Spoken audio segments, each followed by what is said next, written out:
100.1 FM gold, মঙ্গলবার রাত 9:30 মানেই আরোগ্য। আর আরোগ্যতে আজ স্টুডিও এন্ডে এই পাশে রয়েছে মৌসুমী আর সঞ্জয়। আমরা দুজন, আপনারা ইতিমধ্যে আমাদের ফেসবুক পোস্ট থেকে জেনে গিয়েছেন।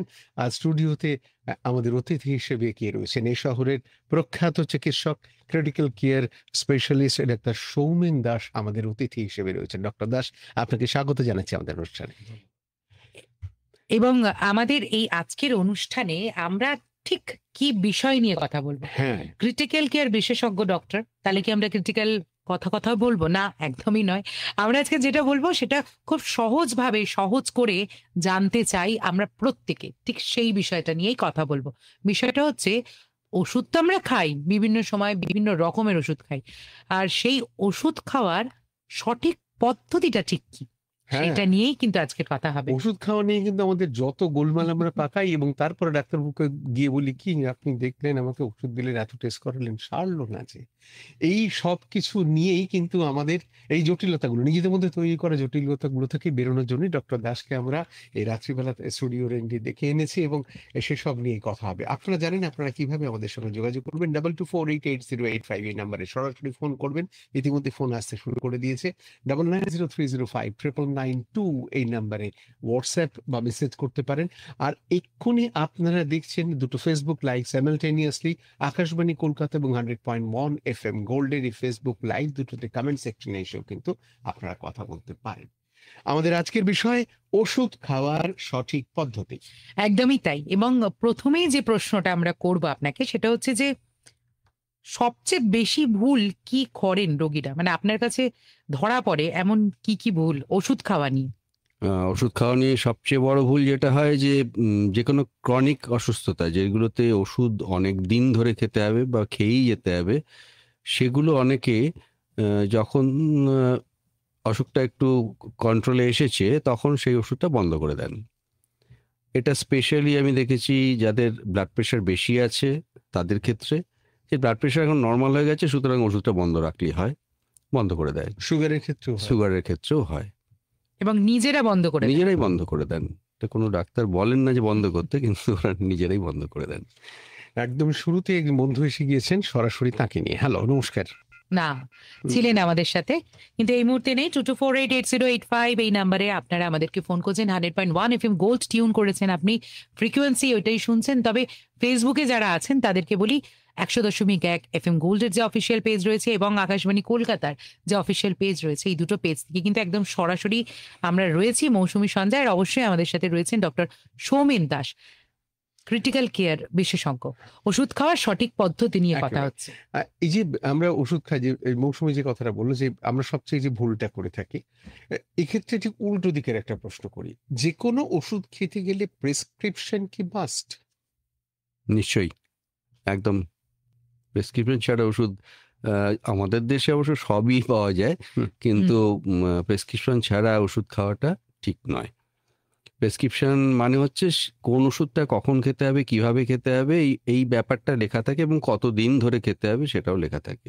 সুতরাং প্রেসক্রিপশনটা এই দিক থেকে ওষুধের ব্যাপারে যেমন বলে দেয়, তেমনি প্রেসক্রিপশনের বাঁ দিকে রোগীর পরিস্থিতি কেমন, মানে কি পরিস্থিতি বুঝে ওষুধটা লেখা হয়েছে সেটাও লেখা থাকে। অর্থাৎ প্রেশার, পালস ইত্যাদি ইত্যাদি, জ্বর কত আছে, এই ধরনের জিনিসগুলো লেখা থাকে। সুতরাং প্রেসক্রিপশনটা দেখলে পরে যখন প্রেসক্রিপশন করা হয়েছে তখন রোগীর অবস্থাটা কি ছিল সেটা যে কেউই বুঝতে পারবেন, এই আর কি। বেশ, তার মানে এই যে আমাদের ওষুধ দোকানে গিয়ে আমরা বলেই একটা ওষুধ নিয়ে নিচ্ছি যে একটু গলা ধরেছে, একটু হ্যাঁ, তো সেটা ঠিক নয় আপনি বলছেন।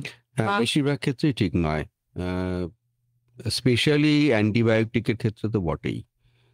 বেশ, এমনি ওটিসি, ওভার দ্য কাউন্টার যে ওষুধগুলো আছে তার মধ্যে কিছু কিছু ওষুধ আছে, যেমন জ্বরের ওষুধ, কিছু ব্যথার ওষুধ, সেগুলো দেওয়া যেতে পারে, বা কিছু পায়খানার ওষুধ আছে সেগুলো দেওয়া যেতে পারে। আর ওআরএস, পায়খানার সময় যেগুলো খাওয়ানো হয়, তো সেই ধরনের ওষুধগুলো মানে ওভার দ্য কাউন্টার হতে পারে। কিন্তু তার বাদে কিছু ওই জিজ্ঞেস করে নিয়ে নেওয়া ওষুধ, টুকটাক 2-3টে ওষুধ খেয়ে নিলাম, এরকমটা করাটা একেবারেই ঠিক নয়। ফোনে একজন বন্ধু আছেন। হ্যালো, কে আছেন আমাদের সাথে? নমস্কার, আমি শঙ্কর বাঁক বলছি, মশাটা হুগলি থেকে। বলুন। ডাক্তারবাবুকে নমস্কার। হুম। নমস্কার। আমার প্রশ্ন হচ্ছে, আমি যে ওষুধটা দোকান থেকে কিনে এনেছি, হুম। আমার জ্বর হয়েছে বা কাশি হয়েছে, হুম। সেই ওষুধটা হয়তো আমি 15 দিন খেলাম, খাওয়া দাওয়ার পর আমাদের ঠিক হয়ে যাচ্ছে। আমি ওই ওষুধটা আবার গুছিয়ে রেখে দিলাম, আবার দেখলাম যে ওই রোগটাই আমার হয়তো 25 দিন 30 দিন পরে হচ্ছে। আমার হয়তো দোকানে গেলাম না, ওই যে ওষুধটা পড়েছিল ওই ওষুধটা কি আবার কি খাওয়া যেতে পারে কি না? না খাওয়ালে তো অসুবিধা আছে বললে ভালো। নমস্কার। বেশ, শঙ্করবাবু শুনতে থাকুন। প্রথম কথা হলো, দোকানে গিয়ে ওষুধ নিয়ে আসার পদ্ধতিটাকেই পাল্টাতে হবে। দোকানে গিয়ে অবশ্যই ওষুধ নিতে হবে, কিন্তু তার আগে ডাক্তারকে ওই ওষুধটা লিখে দিতে হবে আর কি, যে কতদিন খাবেন কি বৃত্তান্ত। অর্থাৎ অসুস্থতা হলে পরে ডাক্তারকে আগে দেখাতে হবে, সেই ডাক্তারবাবু যেরকম ভাবে বলবেন সেইভাবেই খেতে হবে। এটাই পদ্ধতি আর কি। বেশ, আরো একটা প্রশ্ন আছে, মানে আমি শঙ্করবাবু প্রশ্ন এসেছিল সেই থেকেই বলছি যে ওষুধ যখন আমরা খাচ্ছি, কোনো ওষুধ ডাক্তারের প্রেসক্রিপশন অনুযায়ী খাচ্ছি, তো ওষুধটা দেখা গেল যে কিছুদিন খাওয়ার পর মানে ওই ডোজটা আমরা কমপ্লিট করে নিলাম, কিন্তু ওষুধটা থেকে গেল, বিশেষ করে বাচ্চাদের যদি সিরাপ জাতীয় কোনো ওষুধ হয়, হুম। তো সেই ওষুধটাই কি আবার পরবর্তীকালে ধরুন মাস 2-3 পরে হয়তো আবার প্রয়োজন হলো, ডাক্তারবাবু বলেছেন আবার ওই ওষুধটা খেতে, সেটাই খাওয়াতে পারি? মানে একবার সিলটা খোলা হয়ে গেলে আমরা কতদিন অবধি সেটা ইউজ করতে পারি? সিলটা খোলা হয়ে গেলে পরে খুব বেশি হলে 15 দিন রাখা যায়। তাও যদি নর্মাল টেম্পারেচার থাকে, খুব বেশি রকমের টেম্পারেচার ভ্যারিয়েশন যদি হয় তাহলে সেটাকে ডিসকার্ড করে দিতে হয়, কিন্তু তারপরে আর সেই সিরাপটাকে খাওয়ানো উচিত হবে না। বেশ বেশ, ফোনে কে আছেন লিসনার শুনে নেবো না। হুম। ফোনে ছিলেন এই যেমন 22488085 সিরাপের কথা যেমন বললো, ঠিক তেমন ভাবেই চোখের ড্রপ, নেজাল ড্রপ, এগুলো ক্ষেত্রেও যদি সিল খোলা হয়ে যায়, তারপরে কি কিছুদিন বাদে মানে গ্যাপ দিয়ে সেকে ব্যবহার করা যাবে? একদমই নয়। মানে একই রকম ভাবে এটাও? এরকম ভাবে এটাও ব্যবহার করা যাবে না। আচ্ছা, বেশ, এবং সেটাও ওই 2 সপ্তাহ 15 দিন 15 দিন, হুম। এর বেশি নয়। না। বেশ, বন্ধুদের বলবো 22488085 এ সরাসরি ফোন করতে পারেন, আর আমাদের ফেসবুক লাইভে কমেন্ট সেকশনে এসেও আপনারা কথা বলতে পারেন, অর্থাৎ আপনাদের প্রশ্ন আপনারা রাখতে পারেন আমাদের অতিথির কাছে। আচ্ছা, খাবারের আগে বা পরে ওষুধ খেতে আমরা শুনি, মানে ডাক্তারবাবু বলে দেন অনেক নিশ্চয়ই। সময়, তো এটার কি গুরুত্ব রয়েছে? মানে খাবার আগে কোন ধরনের ওষুধগুলো খেতে হয় বা পরে কোন ধরনের ওষুধ খেতে হয়? অনেক ক্ষেত্রে হয় কি আমরা বুঝতে পারি না বা ওভারহিয়ার করে দিলাম, হয়তো শুনলাম না, এসে আমরা ভাবতে থাকি যে এই ওষুধটা কখন খাবো, মানে কোন ওষুধের কোন সময়টা আর কি ঠিক, কি ধরনের ওষুধের? সমস্যাটা ওখানে খুব একটা নয়, কারণ কোন ওষুধ কখন খেতে হবে সেটা প্রেসক্রিপশনের মধ্যে ডাক্তারবাবু লিখে দেওয়ার কর্তব্য। অর্থাৎ খাবার আগে খাবেন, কি খাবার আগে খাবেন, ব্রেকফাস্ট, লাঞ্চ, ডিনার, পরিষ্কারভাবে সেটা লিখে দেওয়ার কথা। তো সেই হিসেবে খাবার আগে পরে সেই ব্যাপারটা ওষুধের যিনি প্রেসক্রিপশন করছেন তিনি লিখে দেবেন। কিন্তু এছাড়াও বলা যায় সাধারণভাবে যে কিছু কিছু ব্যথার ওষুধ আছে, সেগুলো খাওয়ার পরেই খেতে হয়, সেগুলো খালি পেটে খাওয়া উচিত নয়। কিছু অ্যান্টিবায়োটিক্সও এরকম আছে যেগুলো খালি পেটে খাওয়া উচিত, ভর্তি পেটে খাওয়া উচিত নয়। ঠিক এইভাবেই ওষুধগুলোকে ভাগ করে নিতে হয় আর কি, যে কোন সময় কোন ওষুধটা খেতে হবে। তাছাড়া সুগারের ওষুধ, ডায়াবেটিসের ওষুধ যেগুলো আছে সেগুলো সেইভাবেই ভাগ করা থাকে, কোনোটা খাবার আগে খেতে হয়, কোনোটা খাবার পরে খেতে হয়, কোনোটা খাবার সঙ্গে খেতে হয়। অর্থাৎ খাওয়া শুরু করে এক গ্রাস খেয়ে তারপরে সেই ওষুধটা খেতে হয়। এই প্রত্যেকটা ব্যাপারই কিন্তু যে ডাক্তারবাবু প্রেসক্রিপশন করছেন তিনি সেখানে পরিষ্কারভাবে লিখে দেবেন। লিখে দেওয়ার পদ্ধতিও আছে, যেমন দিনে 2 বার করে যেটা খাওয়া হয় সেটা টোয়াইস এ ডে অনেকে লেখেন, অনেকে আগেকার পদ্ধতি অবলম্বন করে বিডি লেখেন। আমরা এই টার্মগুলো আলাদা করে আপনার কাছে জানবো, এগুলো আমাদের খুব একদম। আগ্রহ রয়েছে জানার। একজন বন্ধু আছেন ফোনে, হ্যালো, ফোনে আসছেন, কেউ কেউ কিন্তু একটু কেটে যাচ্ছে, যোগাযোগ বিচ্ছিন্ন হচ্ছে। আমরা বরঞ্চ এই প্রসঙ্গে একটা কথা বলি, তা হলো আপনারা লিখে দিচ্ছেন খাবার আগে এটা বা খাবার পরে এটা। যেমন খাওয়ার আগে যে ওষুধটা আমার জন্য লেখা ছিল আমি একটু মিস করে গেছি, খাওয়ার পরে খেয়ে নেবো সঙ্গে সঙ্গে? খুব একটা তফাৎ হবে না যদি একবার হয়, কিন্তু আচ্ছা। বারবার হলে তখন সেটা মুশকিল। আচ্ছা, এই প্রসঙ্গেই বলি যে খাবারের মানে ওষুধের ডোজ যদি কমপ্লিট হলো না, মানে ধরুন কোনো 1-2 দিন মিস করে গেলাম, সেই ক্ষেত্রে এটা কি করণীয়? মানে পরের দিন অনেকে ভাবছে যে পরের দিন ডবল ওষুধ খেয়ে নেবো, নাকি যেটা মিস করে গেলাম সেটা পরে এক্সটেন্ড করে দেবো? কি করা উচিত যদি আমরা কোনো পার্টিকুলার কোনো ওষুধ যেটা আমরা একটা কমপ্লিট ডোজে খাচ্ছি বা কমপ্লিট একটা সময়সীমার মধ্যে খাচ্ছি, ডাক্তার বলে দিয়েছেন এই সময়সীমায় খেতে হবে, সেটা মিস করে গেলে কি করব? স্পেসিফিক্যালি বলতে গেলে অ্যান্টিবায়োটিক্স এর ক্ষেত্রে এই ব্যাপারটা খুবই গুরুত্বপূর্ণ। হুম। কোন একটা ডোজ মিস করে গেলে পরে সেটা যখন মনে পড়লো তখন খেয়ে নিতে হবে, এবং তারপরে তার থেকে ওই সময়টা পেরিয়ে গেলে পরে, যেমন দিনে 3 বার হলে 8 ঘন্টা অন্তর খেতে হবে। 8 ঘন্টা না হলেও 6 ঘন্টা অন্তর পরে গিয়ে আবার সেই ওষুধটা খেয়ে নেওয়া যেতে পারে। কিন্তু একেবারেই খেলাম না, এই ব্যাপারটা করা ঠিক হবে না। মানে ধরা যাক এমন যদি হয়, যেটা যেমন মৌসুমী বলছিল যে আমাদের যেদিনকে রাত্রিবেলা রাত্রে আমার একটা ডোজ ছিল, আমি রাতের ডোজটা কোনো কারণে মিস করেছি, তাহলে কি আমি সেইটা মানে এমন হতে পারে যেদিন আমি মিস করলাম তার পরের দিনে হয়তো আমার গোটা এটা কমপ্লিট হয়ে যাবার কথা, তাহলে কি আমি সেটা এক্সটেন্ড করে তারপর হ্যাঁ, এক্সটেন্ড করে পরের দিন সকালবেলা খেয়ে নিতে হবে। আচ্ছা, মানে সেই সংখ্যাটাকে আমাকে পূরণ করতেই পূরণ হবে। করতে হবে, তাই তো? বেশ। বেশ, ফোনে বন্ধু দেখি এবার অন্তত পাই কিনা। নমস্কার। হ্যালো। কে বলছেন? হ্যালো, হুম, হুম। শুনছি, বলুন নমস্কার। আচ্ছা, আমি কল্যাণী দাস বলছি। বলুন। আমি জানতে চাইছি, অনেক সময় হাতের ব্যথা হয়, গায়ে ব্যথার জন্য জেরেডল বা ভোগেরান এই ধরনের ওষুধ হঠাৎ করে ব্যথার জন্য খেতে হয়, কিন্তু ডাক্তারবাবুরা অনেক সময় এই ধরনের ব্যথার ওষুধ খাওয়ার আগে সকালবেলায় খালি পেটে অ্যান্টাসিড খেতে বলেন। অ্যান্টাসিড জাতীয় ওষুধ আর কি, এটা প্রোটিন পাম্প ইনহিবিটর বলা হয়। তো এখন কথা হচ্ছে, অনেকেই আমাদের চেনা জানার মধ্যে তারা বলেন যে আমাদের তো অ্যাসিডিটি কোনো সমস্যা নেই, তাহলে আমরা তো শুধু এমনি ব্যথা হলে ব্যথার ওষুধ খেতে পারি, তার জন্য আমাকে সকালবেলায় খালি পেটে এই অ্যান্টাসিড জাতীয় ওষুধ খাওয়ার প্রয়োজনীয়তা তো নেই। তো এটা কি খাওয়াটা দরকার খুবই? মানে ব্যথার ওষুধ খেতে গেলে কি অ্যান্টাসিড খেতেই হবে, না খেলে কি খাওয়া যাবে?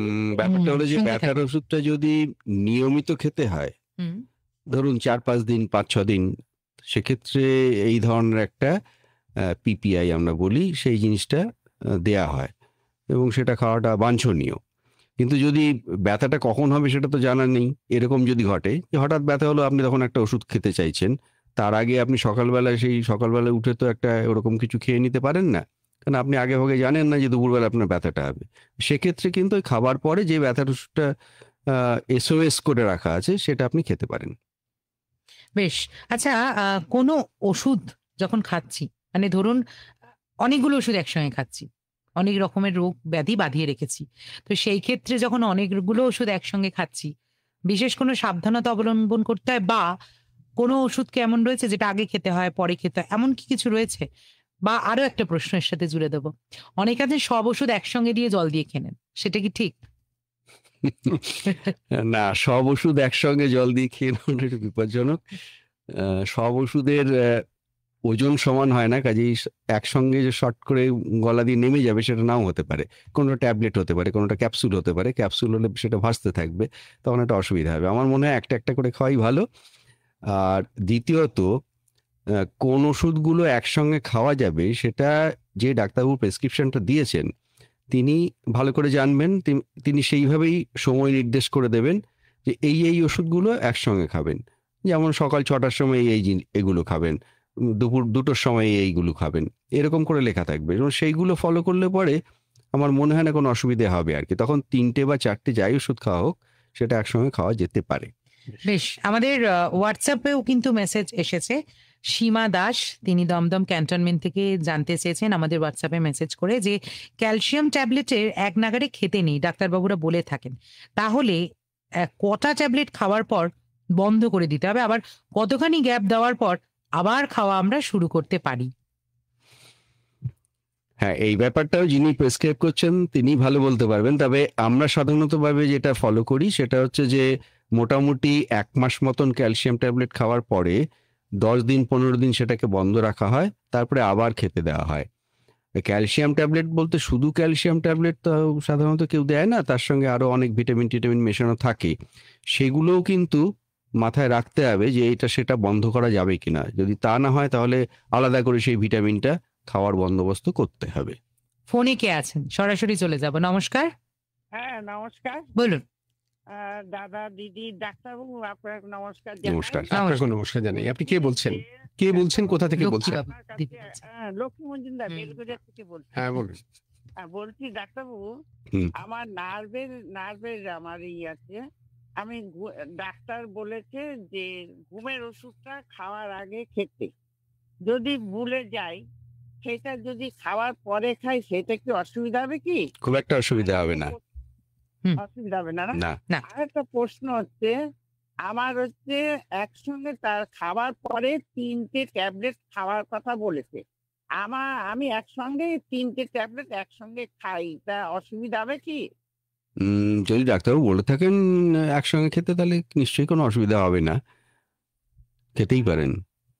আরেকটা কথা হচ্ছে, আমি ক্যালসিয়াম ওষুধ খাচ্ছি, আমার হাঁটু ব্যথা।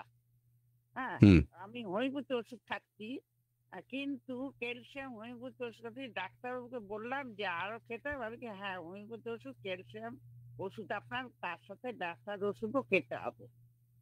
বেশ। অসুবিধা আছে কি তাতে?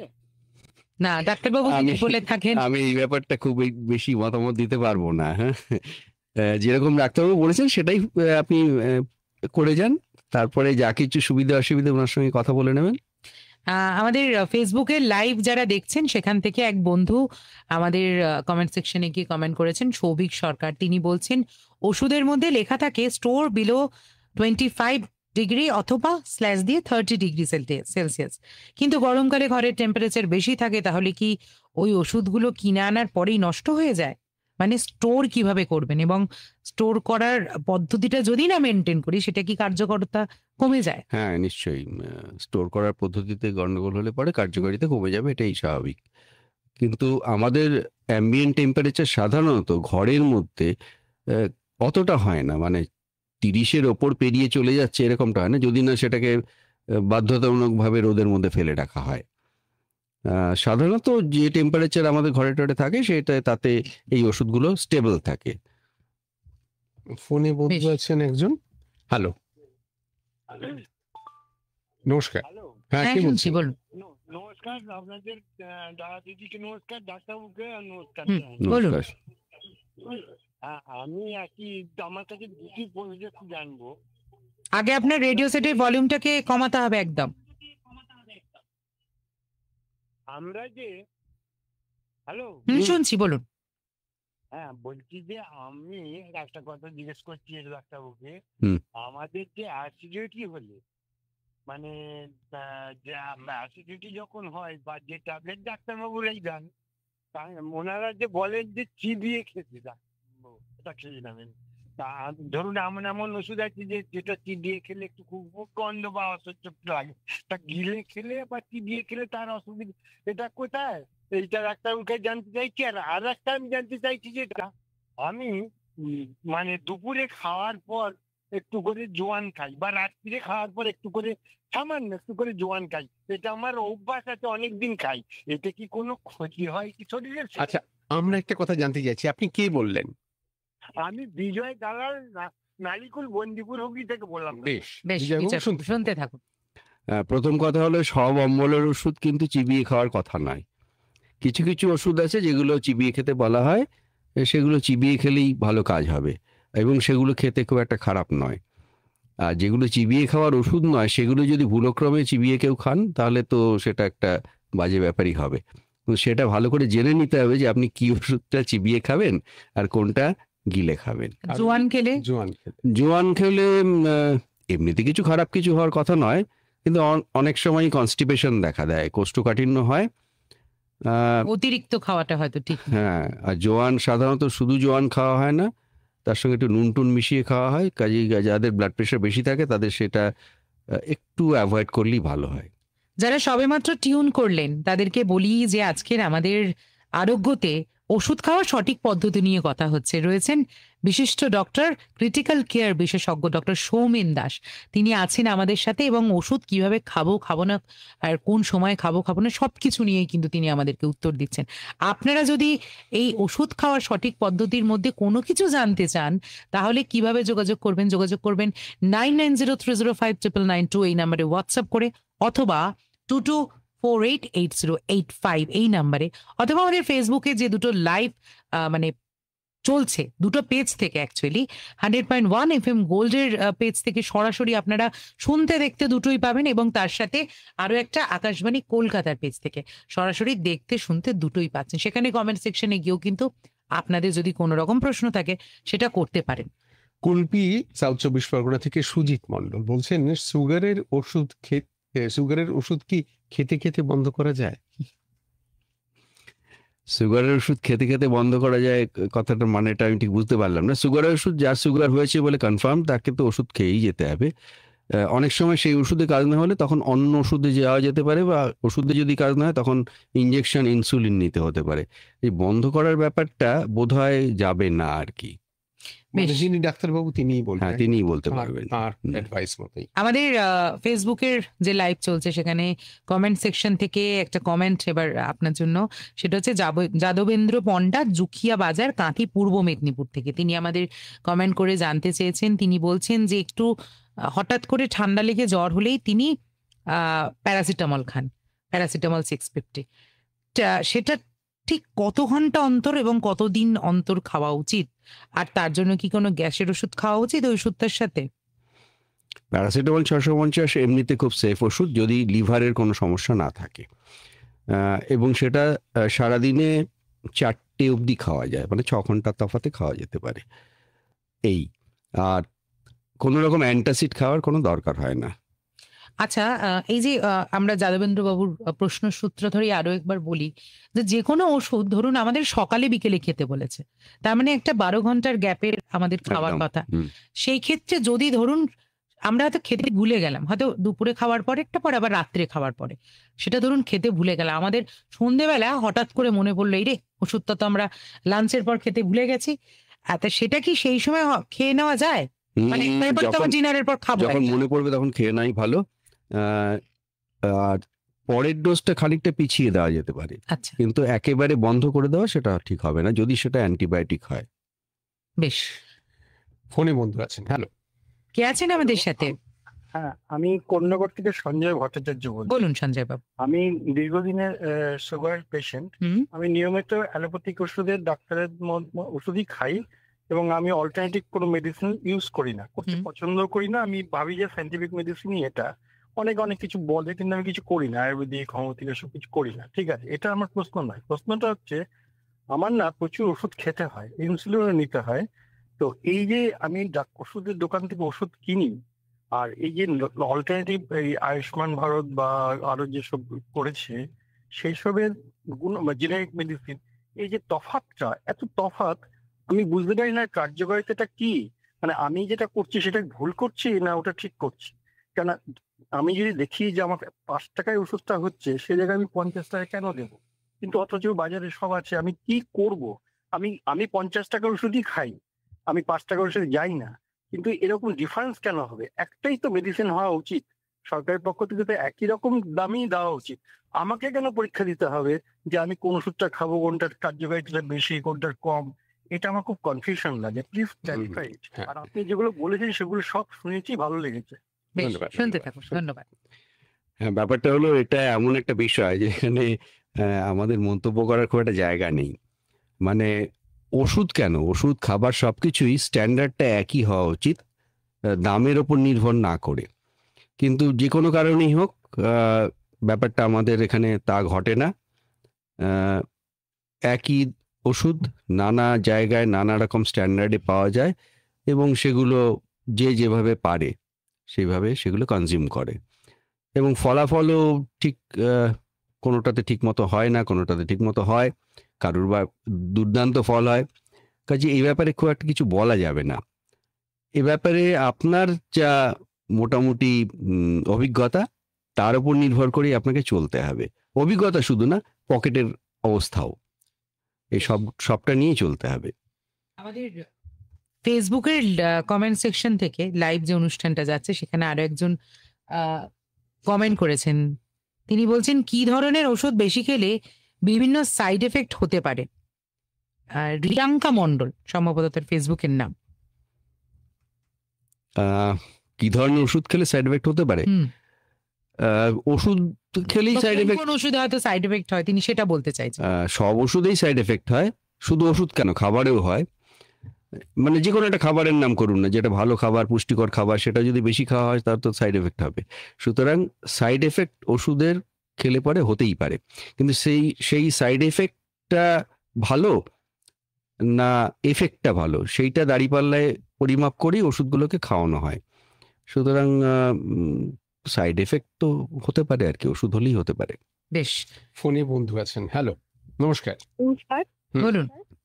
হ্যাঁ, বলতে চাই যে আমি জানতে চাইছি যে হার্ট সংক্রান্ত ব্যথা, বুকে ব্যথা হুম। রাত্রে বা যখন তখন হতে পারে, হলে আমরা ফার্স্ট এড হিসেবে অনেক সময় হসপিটালে নিয়ে যাওয়ার আগে অ্যাসপিরিন জাতীয় ওষুধ দেবো না সার্ভিকেট জাতীয় ওষুধ দেবো, নাইট্রেট জাতীয়, এবং সেটা ওই জিভের তলায় চুষতে দেওয়া কতটা কিভাবে খেলে ভালো হবে একটু যদি ডাক্তারবাবু বলেন। আপনার নামটা একটু বলবেন? হ্যাঁ, আমার নাম কল্যাণী দাস। বেশ। ব্যাপারটা হলো যে যার হার্টের অসুখ আছে, প্রথম কথা, সবার বাড়িতে কিন্তু ওই আপনি যে ওষুধগুলো বললেন সেগুলো থাকে না। কাজেই যার হার্টের ব্যথা বলে মনে হচ্ছে, তিনি যদি আগে থেকে ডাক্তার বলে থাকেন যে তার হার্টের ব্যথা হতে পারে বা হয়, তাহলে তার প্রিভেনশন হিসেবে কিছু ওষুধের কথা নিশ্চয়ই বলেছেন। সেক্ষেত্রে তিনি যেভাবে বলবেন সেভাবেই ওষুধটা দেওয়া যেতে পারে। কিন্তু যদি সেটা না হয় তাহলে কোনো ওষুধ দেওয়ার চেষ্টা না করাই ভালো। বেশ, আর ফেসবুকের কমেন্ট সেকশন থেকে আরো একটা কমেন্টে যাব, সেটা হচ্ছে মমতা ভট্টাচার্য। তিনি বলছেন, কার্বোজাইম ওষুধ কি ফ্রিজে রাখা উচিত? ফ্রিজের নানা রকম জায়গা আছে, তো আপনি সামনের দিকে যে দরজাটা আছে সেই দরজাটার নিচের দিকে রাখতে পারেন। তো এই প্রসঙ্গে আরো একটা প্রশ্ন রয়েছে, তবে ফোনে আছেন কেউ, শুনিনি কে আছেন। নমস্কার, তারপরে আসছি সেই প্রশ্ন। হ্যাঁ, হ্যালো, নমস্কার, আমি কসবার থেকে অলোক দাস বলছি। বলুন অলোক বাবু, কি প্রশ্ন রয়েছে আপনার? আমার ছেলের বয়স 27 বছর। হুম ওর একটা ঠান্ডা লাগার ধাঁচ আছে। হুম একটুতে ওয়েদার চেঞ্জ হলে কিংবা ও সেন্ট্রাল এসিতে আইটি সেক্টরে কাজ করে, এসিতে ঢোকা কিংবা বেরোনোর পরে ফ্লাকচুয়েট সিচুয়েশনের জন্য ঠান্ডা লেগে যায়। আর ঠান্ডা লাগলে হঠাৎ করে বাড়াবাড়ি হয়ে যায়, প্যারাসিটামলে কাজ হয় না। এবং 625 কিংবা আইডিয়াল 5 ব্র্যান্ডেড এই জাতীয় অ্যান্টিবায়োটিক খেলে ওর কন্ট্রোলে আসে। এবার আপনার প্রশ্নটা বলুন। উচিত না অনুচিত অ্যান্টিবায়োটিক, কিন্তু প্যারাসিটামলে ওর কাজ হয় না, হঠাৎ জ্বর হয়ে যায়, প্রচন্ড সর্দি কাশিতে কাবু হয়ে বুঝতে পেরেছি, আমরা বুঝতে পেরেছি। মানে উনি বলছেন যে প্যারাসিটামলে কাজ হয় না, যে ওষুধে কাজ হয় আর সেই ওষুধটা খাওয়া উচিত কিনা। আমরা আপনার উত্তরটা নেব, তার আগে বন্ধুদের একবার বলে দিই, যারা রেডিও শুনছেন তারা কিন্তু আর ঠিক 45 সেকেন্ড পর থেকে, মানে 10টা থেকে 10:30 অবধি রেডিওতে অনুষ্ঠানটা শুনতে পাবেন না, সে সময় নিউজের কিছু বিরতি যাবে। কিন্তু ফেসবুকে আপনারা আমাদের অনুষ্ঠান দেখতে পাবেন। আমরা দুজন এবং আমাদের মাননীয় অতিথি 3জনই আমরা ফেসবুকে লাইভ থাকছি, এবং আপনারা আমাদের অনুষ্ঠান দেখতে পাবেন 10:30 থেকে। আবার যারা রেডিও টিউন করে রয়েছেন তারা ফিরে আসতে পারবেন 100.1 FM গোল্ডে। এবার আপনার উত্তরটি। প্রথম কথা হলো যে এই যে ওষুধগুলো খাওয়ার কথা হচ্ছে বা খেতে হচ্ছে, সেটা খুবই দুঃখজনক। কিন্তু আমার মনে হয় যার এই অসুবিধাটা হচ্ছে তাকে ডাক্তারবাবু যেভাবে বলেছেন সেভাবে চলতে হবে। যদি দরকার হয় তাহলে শীতের কিছু হালকা পোশাক টোশাক পরে জায়গায় ঢোকা যেতে পারে, যাতে করে ঠান্ডা লাগার যে ব্যাপারটা হচ্ছে, অ্যাকচুয়ালি ঠান্ডা লাগার ব্যাপারটা তো নয়, ঠান্ডা লাগার সঙ্গে কিছু ভাইরাসের অ্যাটাক হতে পারে ইত্যাদি ইত্যাদি। তো সেক্ষেত্রে সেইটা মেনে চলতে হবে। কিন্তু তার থেকেও বড় কথা হচ্ছে যে এইটা যে ব্যাপারটা হচ্ছে, এটা কিন্তু ওষুধের সঙ্গে কোনো সম্পর্ক না, নিজের ইমিউনিটির সঙ্গে সম্পর্ক। সুতরাং নিজের ইমিউনিটি বাড়ানোর জন্যে সঠিক পুষ্টিকর খাবার এবং তার সঙ্গে স্বাভাবিকভাবে ব্যায়ামও কিছুটা করতে হবে। বেশ, আচ্ছা, আমি বলেছিলাম যে ফোনটা নিয়ে নিয়ে আমি এই ফ্রিজে রাখা ওষুধের কথায় আরো একটা প্রশ্ন আছে, সেটা হচ্ছে বেশ কিছু ওষুধ আছে যেগুলো বলে ঠান্ডায় রাখতে। তো অনেক ক্ষেত্রে যদি আমরা বাইরে যাই, মানে ট্রাভেল করি কোনো জায়গায়, কিন্তু ওষুধগুলো আমাদের নিতে হবে, যেমন ইনসুলিনের ক্ষেত্রেই শোনা যায় যে সেটা ফ্রিজে স্টোর করতে বলা হয়। অনেক হার্টের ওষুধ, হার্টের ওষুধের বেশ কিছু আছে যেগুলো স্টোর করতে বলা হয়। তো আমরা যখন বাইরে যাচ্ছি সেটা তো আমরা পাচ্ছি না, সেই হয়তো এনভায়রনমেন্টটা পাচ্ছি না যে আমরা ফ্রিজে করে নিয়ে যাচ্ছি বা খুব ঠান্ডায় নিয়ে যাচ্ছি বা গিয়ে রাখতে পাচ্ছি। সেই ক্ষেত্রে কি সেই ওষুধগুলোর কার্যক্ষমতা কমে যায়, বা সেখানে গিয়ে সেগুলো যদি আমরা পাই, হয়তো সব জায়গায় সেই অ্যাভেলেবিলিটিটা থাকে না, যদি থাকে সেখানে গিয়ে কিনে নেব, কি করব মানে? প্রথম করণীয় কথা কি? হচ্ছে যেগুলো টেম্পারেচার সেন্সিটিভ, হুম। সেই ওষুধগুলো, ওষুধ মানে সেগুলো ঠিক ওষুধ নয়, ইঞ্জেকশনই বলা চলে, সেইগুলো ক্যারি করার জন্যে ওষুধ কোম্পানি থেকে এক রকমের বাক্স দিয়ে দেওয়া হয়, ব্যাগ দিয়ে দেওয়া হয়, যার মধ্যে সেই টেম্পারেচারটা মেনটেন হয় অনেকক্ষণ, 12-14 ঘন্টা বাইরে থাকলেও অসুবিধে নেই, মানে সেই ব্যাগের মধ্যে করে নিয়ে যাওয়া যায়। আর সেটা যদি না হয় তাহলে সেক্ষেত্রে যেরকম বাক্স থাকে ইনসুলিনের জন্য, যেরকম বাক্স দেওয়া হয়, সেই বাক্স করে সেটা নিয়ে যাওয়া যায়, কোনো অসুবিধে কিছু নেই। 24 ঘন্টাও থাকতে পারে, কোনো অসুবিধা নেই। যেখানে পৌঁছলেন সেখানে গিয়ে আবার একটু ঠান্ডায় রেখে দিলে পরে কাজ চলতে পারে। ফ্লাক্সের মধ্যে বরফ দিয়ে কি নিয়ে যাওয়া সম্ভব? সেটা ক্ষেত্রে সেইটা মেনটেন করতে হবে যাদের না না, কাছে সেটা বাক্সগুলো নেই, যেহেতু ফ্লাক্সে আমরা বলি টেম্পারেচারটা মেনটেন হয়, সেটা করা যেতে পারে। নিশ্চয়ই নিয়ে যেতে পারে। বেশ। সত্যব্রত দত্ত আমাদের ফেসবুকে এসে প্রশ্ন করছেন, এক্সপায়ারি ডেট ধরুন অগস্ট 2025, তার মানে এই তো নয় যে 31শে অগস্ট 2025 রাত 12টার পর ওষুধটা খারাপ হয়ে যাবে? তাহলে কতদিন গ্রেস পিরিয়ড হিসেবে আমরা ধরতে পারি? বেহালা থেকে প্রশ্ন করেছে। হ্যাঁ, মানে খুবই কঠিন প্রশ্ন। ঘটনা হলো যে এরকম কোনো ঘটনা ঘটতে পারে না যে তার পরের দিন ওষুধটা একেবারে খাওয়া যাবে না, কিন্তু এটা একটা নিয়ম যে এই অবধি ওষুধটা কার্যকারিতা যেমন থাকার কথা সেরকমই থাকে, তারপর থেকে হয়তো কিছুটা কমে আসতে পারে। একেবারে নষ্ট হয়ে যাবে সেরকম কিন্তু ঘটনাটা সাধারণত ঘটে না, কাজেই অতটা বিচলিত হওয়ার কিছু নেই। আচ্ছা, বেশ, মানে গ্রেস পিরিয়ড কিছুটা থাকে আর কি। হ্যাঁ, ওটা গ্রেস পিরিয়ড বলা যায় না, ওষুধের কার্যকারিতাটা আস্তে আস্তে কমতে থাকে। বেশ। অনেক ক্ষেত্রে নাও কমতে পারে, কিন্তু সেটা নিয়ম মেনে সেটাকে করা হয়। আচ্ছা, আমাদের ফেসবুকের কমেন্ট সেকশনে আরো বেশ কিছু কমেন্ট এসেছে, কিন্তু তার আগে বলে দিই যে আপনারা কিন্তু দেখতে পাচ্ছেন সরাসরি আমাদের অনুষ্ঠান ওষুধ খাওয়ার সঠিক পদ্ধতি। আমাদের সাথে রয়েছেন বিশেষজ্ঞ ডক্টর, ক্রিটিক্যাল কেয়ার বিশেষজ্ঞ ডক্টর সৌমেন দাস, এবং এই যে ওষুধ খাওয়ার সঠিক পদ্ধতি সেটা নিয়ে আপনারা আসছেন কিভাবে 22488085 এই নাম্বারে সরাসরি আসছেন, আর এছাড়া 9903059992 এই নাম্বারে মানে হোয়াটসঅ্যাপ বা টেক্সট SMS করতে পারেন। আর ফেসবুক লাইভেতে রয়েছি দুটো পেজ থেকে, একদম সরাসরি 100.1 FM গোল্ডের অফিসিয়াল পেজ এবং আকাশবাণী কলকাতার অফিসিয়াল পেজ। আপনি আসছেন, আপনার প্রশ্ন আমরা সরাসরি পৌঁছে দিচ্ছি ডাক্তারবাবুর কাছে।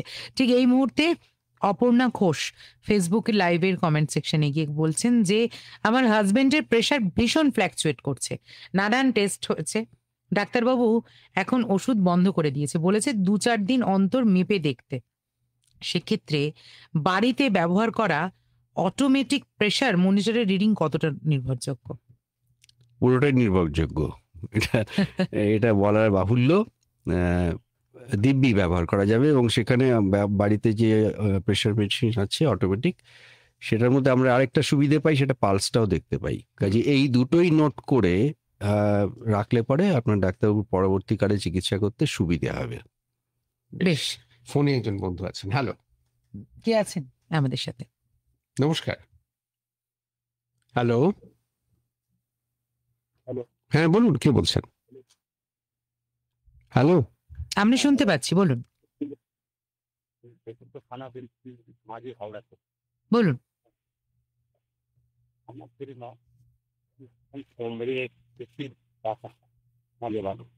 এটা খাওয়া উচিত, ডাক্তারকে দেখিয়ে খাই, যখন হয় মাঝে মাঝে মাসে 2-1 করে বেশি খেয়ে দেখা হবে, নাও তো ভাই ডাক্তার যায় করেন সেই উপকার না। বেশ, আমরা সম্পূর্ণভাবে শুনতে পেলাম না, হয়তো কোনো মোবাইলের নেটওয়ার্কের ইস্যুর জন্য হলো। তবে আমরা যেটুকুনি বুঝলাম, কোনো ওষুধ তিনি বলছেন খাওয়া উচিত কিনা, যদি ডাক্তারবাবুকে দেখিয়ে খাই, এরকম একটা শুনলাম।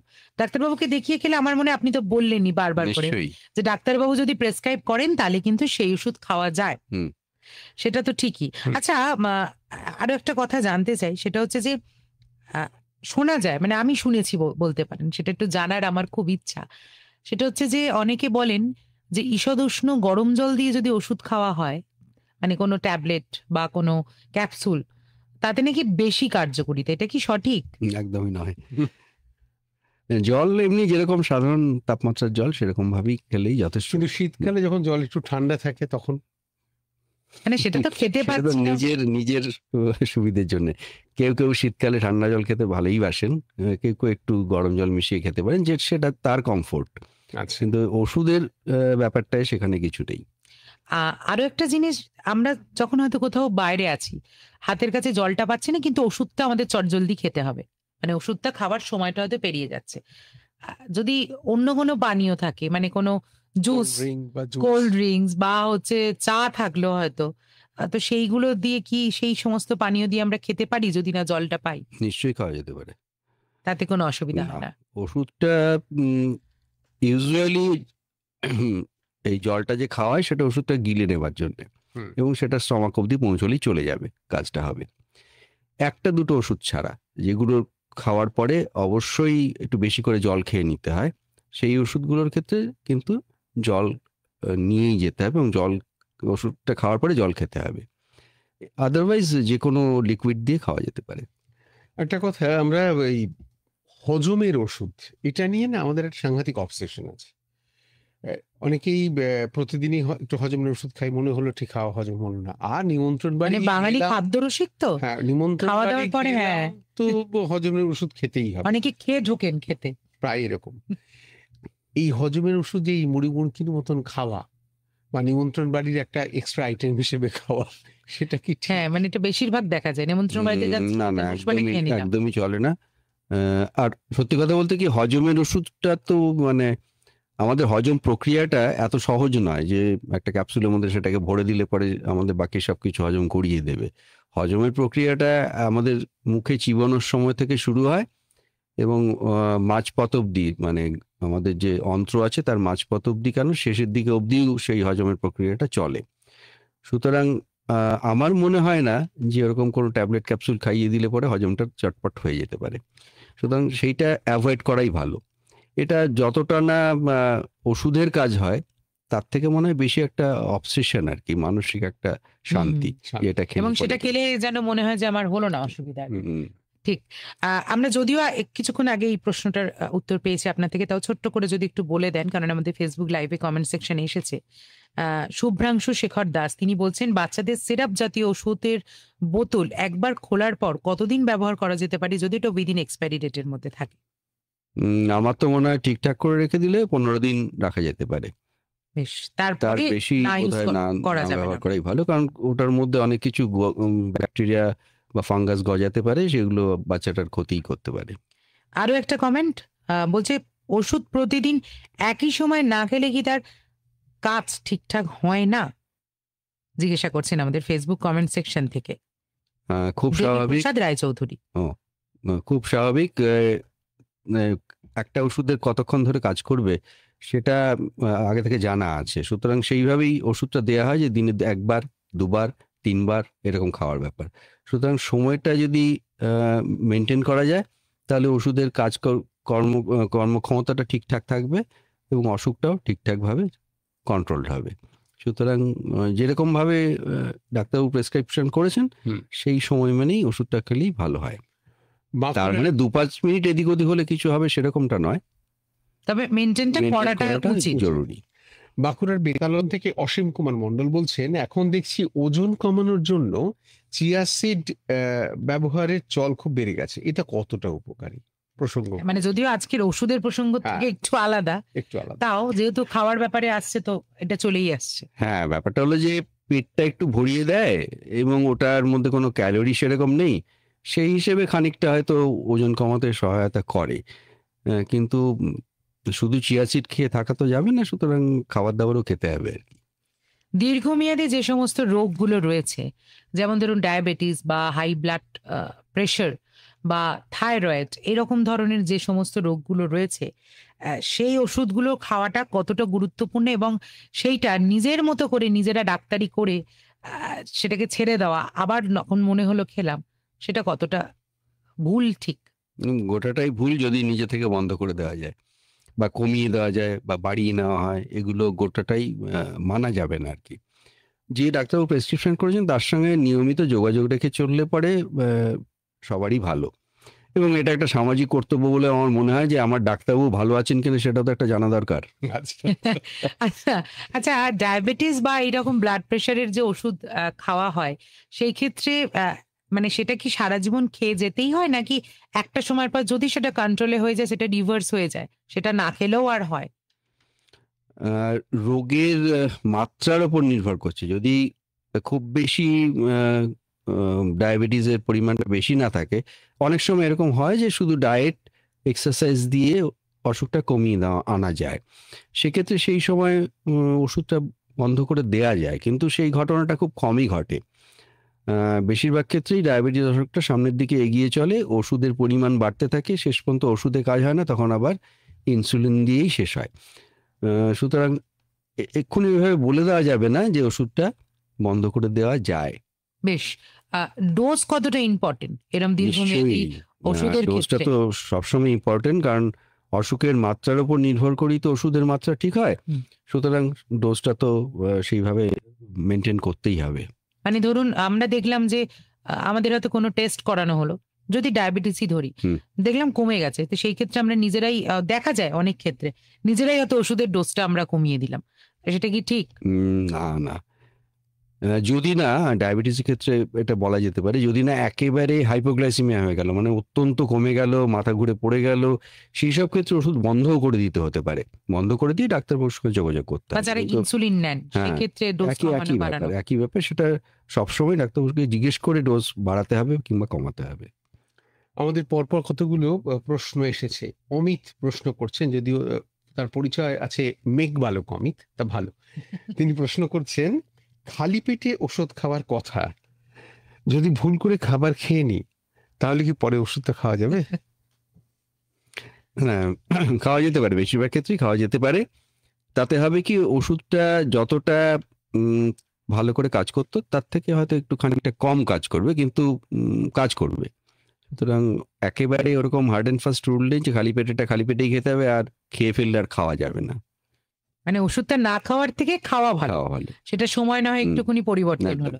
প্রদীপ মিত্রটা খুব গুরুত্বপূর্ণ প্রশ্ন রেখেছেন, বলছেন দীর্ঘদিন ঘুমের ওষুধ খাওয়া হলে কি কি সমস্যা হতে পারে?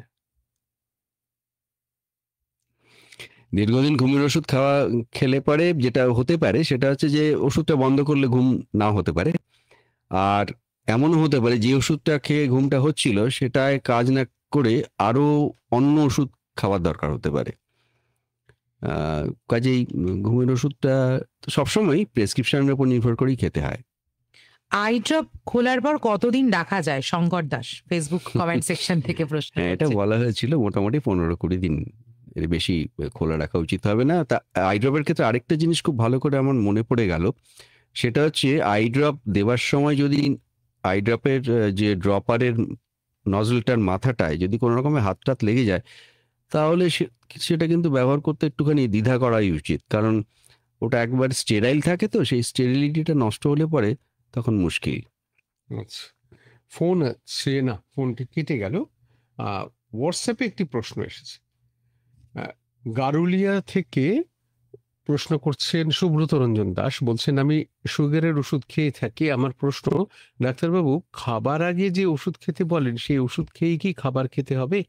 একটু আগে খেলে বা পরে খেলে কি সেই ওষুধের কাজ হবে না? আমি এর সাথে আরেকটা প্রশ্ন যোগ করে দিই, খাওয়ার আগে বলে, তো সেটার কি কোনো নির্দিষ্ট সময়সীমা থাকে যে খাবার এতক্ষণ আগেই খেতে হয়, বা আমি খেয়েই বসে পড়লাম, নাকি ওষুধ বিশেষে এটা পরিবর্তন হতে থাকে? একদম ওষুধ বিশেষে এটার সময়টা পরিবর্তন হয়। স্পেশালি ডায়াবেটিসের ক্ষেত্রে কিছু কিছু ওষুধ আছে যেগুলো খাবার খাওয়া শুরু করে, মানে 1 গ্রাস 2 গ্রাস খাওয়া খেয়ে তারপরে সেই ওষুধটা খেতে হয়। কিছু কিছু ওষুধ আছে খাবারের 10-15 মিনিট আগে ওষুধটা খেয়ে খাবার শুরু করতে হয়। আর কিছু কিছু ওষুধ আছে, যেমন ইনসুলিনের কথা বলছি, খাবারটা টেবিলের সামনে রেডি করে তারপরে ইনসুলিনটা নিয়ে খানিকক্ষণ বসে তারপরে খাওয়া করতে হয়। সুতরাং এইগুলো একটু বুঝে, ডাক্তারবাবুর কাছ থেকে ভালো করে বুঝে নিয়ে তারপরে কিন্তু ব্যবহার করা উচিত। ফোনে একজন বন্ধু আছেন। হ্যালো হ্যালো, নমস্কার। শুনছি, বলুন। আমি কুনাল চ্যাটার্জি বলছি। আমার প্রশ্ন হচ্ছে, আমি মোবাইল হাতে নিয়ে ধরলে আমার হাতে খুব ব্যথা হয়, তা আমার কি কোনো ওষুধ লাগবে? আমার কি কোনো ট্রিটমেন্টের দরকার? আচ্ছা, কাঁধে খুব ব্যথা হয়। মোবাইল ধরার জন্য? হয়। এটা কি কোনো অসুখ বিসুখের লক্ষণ? আচ্ছা, আচ্ছা। না এটা মোবাইলের ওজনটা হয়তো আমার হাতটা সহ্য করতে পারছে না, এরকম একটা কিছু হবে। না না, মোবাইলে ওজন হাত সহ্য করতে না পারলে মুশকিল আছে। আমার মনে হয় আপনার কাছাকাছি কোনো ডাক্তারকে দেখিয়ে নেওয়াটা হুম। খুব জরুরি। কোনো হ্যাঁ, হাড়ের খুব ডাক্তার, খুব ব্যায়াম খুব একটা বিশেষজ্ঞ? দেরি করবেন না, ওটা দেখিয়ে নিন। ব্যথাটা কি জন্য হচ্ছে সেটা আগে জানা দরকার, তারপরে তো মোবাইল ধরবেন কি ধরবেন না ঠিক হবে। বেশ, আমাদের যারা সবেমাত্র ফেসবুকটা ঘাঁটতে ঘাঁটতে স্ক্রল করতে করতে দেখলেন যে আজকের আরোগ্য শুরু হয়ে গিয়েছে এবং আপনি ভাবছেন কি বিষয় নিয়ে হচ্ছে, একটা কিছু তো প্রশ্ন মাথায় আপনার নিশ্চয়ই ঘোরাফেরা করছে। তো তাদেরকে বলে রাখি যে আজকের আমাদের যে বিষয়টা সেটা হচ্ছে ওষুধ খাওয়ার সঠিক পদ্ধতি, মানে কি পদ্ধতিতে আপনি ওষুধ খাবেন, কি পদ্ধতিতে আপনি ওষুধ খাবেন না, বা কোন সময় খাবেন খাবেন না, সবকিছুই আপনি প্রশ্ন করতে পারেন আমাদের আজকের ফেসবুক লাইভের এই কমেন্ট সেকশনে গিয়ে। কি মানে প্রশ্ন করবেন সেটা তো জেনে গেলেন। তবে আজকের আমাদের সাথে কে রয়েছেন? আমাদের সাথে রয়েছেন বিশিষ্ট doctor Soumen Das, critical care বিশেষজ্ঞ। তার থেকে আজকে আমরা জেনে নিচ্ছি সমস্ত খুঁটিনাটি প্রশ্ন, যে ওষুধ কখন খাবো খাবো না, মানে ওষুধ খাওয়ার একদম সঠিক পদ্ধতি। মৌসুমী সঞ্জয় তার সাথে রয়েছি স্টুডিওতে। আমরা ফেসবুক লাইভ দেখছেন 100.1 FM গোল্ডের পেজ থেকে সরাসরি, আর তার সাথে আকাশবাণী কলকাতার যে পেজ রয়েছে আকাশবাণী কলকাতার, সেটাতেও কিন্তু সরাসরি আপনারা আমাদেরকে দেখতে পাচ্ছেন, শুনতে তো পাচ্ছেনই। আরো একটা বলে দিই যে 9903059992 এই নাম্বারে আপনারা কিন্তু আমাদেরকে হোয়াটসঅ্যাপ করতে পারেন। আর যেটা পারেন সেটা হচ্ছে 22488085 এই নাম্বারে ফোন করে সরাসরি ডাক্তারবাবুর সাথে কথা বলতে পারেন আপনি। এই মুহূর্তে ফেসবুকে আমাদের এক বন্ধু প্রশ্ন করেছেন, মন্দিরা মুখার্জি। মন্দিরা লিখছেন, একজনের 4 মাস যাবৎ প্রচন্ড কাশি হচ্ছে, ডাক্তার দেখানো হয়েছে, চেস্ট এক্সরে করেছেন, কোনো কিছুই পাওয়া যায়নি। ওষুধ অনেক রকম খেয়েছে, ভেপার গার্গল সব করেছেন, তবু কমছে না। একটা কোনো টাইমে হচ্ছে তা নয়, যখন তখন হচ্ছে, কি করবেন? আবার ডাক্তার দেখাতে হবে। মানে নিজের হাতে কোনো পদ্ধতি? না, নিজের হাতে কোনো পদ্ধতি নেই। আচ্ছা, কোন রকম সিরাপ জাতীয় কোনো ওষুধ যদি খাই, তারপরে সিরাপটা তো লিকুইডই হয়, তবে একটা ভিসকাস এফেক্ট থাকে তার, তো সেই ক্ষেত্রে কি তারপরে জল খাওয়া উচিত কি উচিত নয়? জল কি খাওয়া যেতে পারে সিরাপ জাতীয় কোনো ওষুধ সিরাপটা খেলে? যদি মানে কাশির সিরাপ না হয় তাহলে খাওয়া যেতে পারে, মানে খেতে হবে আর কি। ভিটামিন সিরাপ বা কোনো টনিক এই ধরনের জিনিসপত্র যদি হয় তাহলে খেতে হবে। কাশির সিরাপ হলে একটুক্ষণ পরে খাওয়াই ভালো, কারণ কাশির সিরাপের মধ্যে এমন কিছু থাকে যেটা গলায় একটা সুদিং এফেক্ট করে, সেটা জল খেলে তখনই চলে যাবে, ওই সুদিং এফেক্টটা পাওয়া যাবে না। বেশ, আমরা একটা প্রশ্ন একটু হোল্ড করে রেখে দিয়েছিলাম, তা হচ্ছে আপনারা যখন প্রেসক্রিপশনস লেখেন, আমরা অনেক সময় কিছু কিছু টার্ম দেখি, সেগুলো বুঝতে পারি না, তারপরে সেটা নিয়ে বেশ হাতড়ে বেড়ায়। যেমন অনেক সময় দেখি প্রেসক্রিপশনের শুরুতে লেখেন আর, আর এর ডান দিকে নিচে এক্স, এটার মানে কি? ওটা একটা ল্যাটিন শব্দ, টেক দাও, মানে আপনি এটা খান বা নিন। আচ্ছা, ওটা একটা শর্ট অ্যাব্রিভিয়েশন, ওরকম আরএক্স করে লেখা হয়। বেশ। বিডিপিসি? বিডিপিসি মানে হচ্ছে দিনে 2 বার, বিসিন ডাই, পিসি মানে পোস্ট সেবাম, খাবার পরে। এগুলো সবই ওই ল্যাটিন শব্দ, আমরা এখনো ব্যবহার করে যাচ্ছি অনেকে। আরো দুটো যেটা মনে পড়ছে সেটা হচ্ছে ওডি। ওডি মানে ওয়ান্স এ ডে। আচ্ছা, আর টিডিএস? 3 times a day. আর শুধু বিডি হলে? দিনে 2 বার। সেখানে খাবার পরে নয় তাহলে? না, খাবার আগে পরে কিছু লেখা নেই। বা খাবার আগে পরে লেখার জন্য কি কি লেখা থাকে? এসি আর পিসি। ও, আচ্ছা, যদি খাবার কোনটা? আগে হয় তাহলে এসি, এসি আর যদি পরে হয় বিসি। পিসি। বেশ। আর কিউডিএস? দিনে 4 বার। দিনে 4 বার। এই ধরনের আরো কোনো টার্ম মানে যেগুলো আপনারা কমনলি লিখে থাকেন, এগুলো আমাদের অফলাইন দুজনে যা মনে হয়েছে আমরা তাই বললাম। মানে সাধারণ মানুষের এটা নিয়ে প্রশ্ন থাকেই যে এটা কি কখন না মানে এরকম হতেই পারে। ইঞ্জেকশনের ক্ষেত্রে যেমন বলা যায় আর কি, কোনোটা আইএম হতে পারে মানে ইন্ট্রামাসকুলার, আইভি হতে পারে ইন্ট্রাভেনাস, এসসি হতে পারে সাবকিউটেনিয়াস, এইরকম লেখা থাকে আর কি। মানে পুরোটা হয়তো লেখা নেই, কিন্তু এইগুলো লেখা থাকে। এগুলো দেখে যারা প্রেসক্রিপশনটা সার্ভ করছেন ফার্মাসিস্ট তারা বুঝতে পারেন, এবং সেটা যারা কিনছেন ওষুধটা তাদেরকেও বলে দেওয়া হয়। এবং ডাক্তারবাবুরাও বলে দেন যে ইনসুলিনটা এইভাবে, চামড়ার তলায় এইভাবে নিতে হয়, নিশ্চয়ই বলে দেন। তো সেগুলো এইভাবে মনে রাখা যায়। আর একটু সময় নিয়ে যদি ডাক্তারবাবুরা প্রেসক্রিপশন করেন তাহলে এই শব্দগুলো, এই অ্যাব্রিভিয়েশনসগুলো তুলে দিয়ে পরিষ্কার করে লিখে দিলে বোধহয় ভালো হয়। সাধারণ মানুষের ক্ষেত্রে সাধারণ মনে একদম হয়। একদম। আপনি যখন এটা বললেন এই যে ইন্ট্রাভেনাস ইন্ট্রামাসকুলার, আচ্ছা এগুলোও তো ওষুধ। ডেফিনেটলি। তার মানে ওষুধ একজন মানুষ কত রকম ভাবে গ্রহণ করতে পারেন, বা আপনারা ডাক্তারবাবুরা সেটা কত রকম ভাবে প্রেসক্রাইব করেন? একটা তো মুখে খাওয়ার ওষুধ হতে পারে, হুম। এবং সেই মুখে খাওয়ার ওষুধ নানা রকম হতে পারে। একটা লিকুইড হতে পারে, একটা ক্যাপসুল হতে পারে। ক্যাপসুল হলেও ওষুধের যে জিনিসগুলো আছে সেগুলো একটা মোড়কের মধ্যে দিয়ে দেয়া হলো। ট্যাবলেট হতে পারে, মানে ওষুধটাই কম্প্রেস করে ট্যাবলেটের আকারে দিয়ে খাওয়ানো হতে পারে। এছাড়াও হতে পারে এমন কিছু যেগুলো মাইক্রো গ্র্যানুলসের মধ্যে ক্যাপসুলের মতো রইলো, ক্যাপসুলগুলো একদম ছোট ছোট, সেটাকে একটা বড় ক্যাপসুলের মধ্যে ঢুকিয়ে দেওয়া হলো। এরকম 2-3 রকমের ওষুধ একটা ক্যাপসুলের মধ্যে ঢুকিয়ে দেওয়া যায়, যেটা পেটের মধ্যে গিয়ে কিছু দানা আগে রিলিজ হলো, কাজ শুরু করলো, কিছু দানা আরেকটু পরে রিলিজ হলো, তার একটু পরে কাজ শুরু করলো। এরকমভাবে একটা ক্যাপসুল বানানো যায়, যাকে বলে টাইম রিলিজ। এগুলো হলো খাওয়ার ওষুধের ক্ষেত্রে। ইঞ্জেকশনগুলো যেগুলো আছে সেগুলো বেশিরভাগ ক্ষেত্রেই ইন্ট্রামাসকুলার, মানে মাসলের মধ্যে দেওয়া যেতে পারে, এবং অনেক ওষুধ আছে যেগুলো আইভিও দেওয়া যেতে পারে, ইন্ট্রাভেনাসও দেওয়া যেতে পারে। এছাড়া আরেকটা আমি বলেছিলাম যে সাবকিউটেনিয়াস, চামড়ার তলায় দেওয়া হয় ইনসুলিন, সেটা সাধারণত এরকমভাবেই দেওয়া হয় চামড়ার তলায়। এছাড়া ব্যথার কিছু ওষুধ আছে, আমরা সবাই জানি, যেটা মলম হিসেবে ব্যবহার করা যায়, স্প্রে হিসেবে ব্যবহার করা যায়, বা প্যাচ হিসেবে ব্যবহার করা যায়। একটা প্যাচ লাগিয়ে রাখা হলো, সেটা 24 ঘন্টা ধরে সেই ব্যথার ওষুধটা আস্তে আস্তে রিলিজ হলো, চামড়া দিয়ে ভেতরে গেল এবং ব্যথা কমিয়ে রাখলো, সেটাও ব্যবহার করা যায়। এছাড়া আরো আছে যেগুলো আমরা, যেগুলো হ্যাঁ, নেজাল স্প্রে বা ইনহেলার যেগুলোকে বলা হয়, মুখ দিয়ে নেওয়ার শ্বাসের সঙ্গে, সেগুলোও আছে। এর মধ্যে নিঃশ্বাসের কষ্ট দূর করার ওষুধ তো আছেই, এছাড়াও কিছু ভিটামিন আছে যেগুলো নাকে স্প্রে করে নেওয়া যেতে পারে।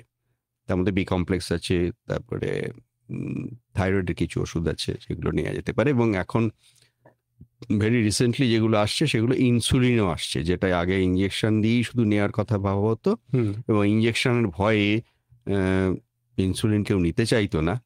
সেই ব্যাপারটা এখন আস্তে আস্তে চলে যাবে, কারণ নেজাল স্প্রে ইনসুলিন চলে আসছে। আচ্ছা, বেশ, মানে নাকের মধ্যে স্প্রে করে দিলে সেই ইনসুলিনটা কাজ করবে। ঠিক যেভাবে ওরাল কেমো খুব পপুলার হচ্ছে সেই রকম।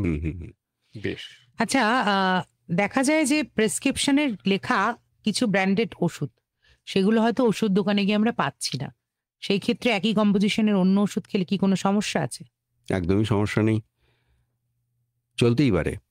বেশ, তার মানে আমার ওই একই কম্পোজিশনের ওষুধ আমি যদি অন্য কিছুর পাই, সেটা আমরা খেতে পারি নিশ্চয়ই। মানে সেই যদি কোম্পানিটা আমরা না পাই, একই কম্পোজিশন এবং একই পরিমাণ যদি থাকে, খাওয়াই যেতে পারে। বেশ। আচ্ছা, আরো একটা কথা বলি যে ওষুধ খাওয়ানোর নিয়ম অনুযায়ী, মানে ওষুধ খাওয়ানোর যে নিয়মগুলো রয়েছে, একজন পেশেন্টকে আমরা হয়তো বুঝিয়ে দিলাম, মানে ডক্টরবাবু হয়তো বুঝিয়ে দিলেন, বা তার যারা সহকারী রয়েছেন তারা বুঝিয়ে দিলেন, কিন্তু তারপরেও বাড়ির লোকের সহযোগিতা কতটা প্রয়োজন এই ওষুধ খাওয়ার নিয়মগুলো জানার? পুরোটাই। কারণ বাচ্চাদের ক্ষেত্রে বিশেষত বাচ্চাদের এবং বৃদ্ধদের ক্ষেত্রে ওষুধ খাওয়ানোর পদ্ধতি এবং নিয়ম, সেই ব্যাপারটা খুব জরুরি। যদি কোনো শয্যাশায়ী রোগী থাকেন, তাহলে তাকে ওষুধ খাওয়াতে গেলে শুয়ে শুয়ে খাওয়ানোর চেষ্টা না করাই ভালো। মাথার দিকটা তুলে নিয়ে তারপরে খাওয়ানো উচিত হবে। বাচ্চাদের ক্ষেত্রেও তাই, করে নিয়ে বসিয়ে যদি খাওয়ানো যায়, বেস্ট ওয়ে। বেশ, আমাদের ফেসবুকে কয়েকটা ইম্পর্টেন্ট প্রশ্ন রয়েছে। বিপির ওষুধ খেয়ে বিপি ভালো কমছে না, এর জন্য কি কি ব্লাড টেস্ট করতে হবে এবং কারণটা কি একটু জানতে পারি? মানে কেন কমছে না সেটাও আর কি। সেটা অনেক কিছু ডিপেন্ড করছেন, জেনে নেবো স্যারের থেকে। ব্যাপারটা হলো যে ব্লাড প্রেশারের ওষুধ খেয়ে ব্লাড প্রেশার নাই কমতে পারে, কারণ জগতে তো একটাই ব্লাড প্রেশারের ওষুধ পাওয়া যায় না যে এক ওষুধে সবার কমবে। সুতরাং যে ডাক্তারবাবু দিয়েছেন তার সঙ্গে যোগাযোগ করলে পরে তিনি ব্যাপারটা ভালো বুঝতে পারবেন। তো ডাক্তারবাবুকে যদি বুঝতে হয়, তাহলে এই ব্লাড প্রেশার দিনে অন্তত 2-3 বার 4 বার মেপে সেই ফর্দটা যদি তাকে দিয়ে দেওয়া হয় যে এই সময় এরকম ব্লাড প্রেশার পাওয়া গেছে, এই সময় এরকম ব্লাড প্রেশার পাওয়া গেছে, তাহলে ডাক্তারবাবু সুবিধে হবে ব্যাপারটা বুঝতে, সেক্ষেত্রে চিকিৎসার ক্ষেত্রে সুবিধা হয়। এই ব্যাপারটা একটা পদ্ধতি আছে, তাকে বলে ABPM, automatic BP monitoring, 24 hours, 36 hours, 48 hours এরকম ব্যবস্থা করা যায়, যেখানে একটা প্রেশার মেশিন বেঁধে রাখা হয়। সেটা কিছুক্ষণ পর পর আপনার প্রেশারটাকে নেবে এবং রেকর্ড করে রাখবে, পরে সেটাকে অ্যানালাইজ করে ডাক্তারের কাছে পৌঁছে দেওয়া হয়, ডাক্তারবাবু দেখে সেই মতো প্রেশারের ওষুধ দেন।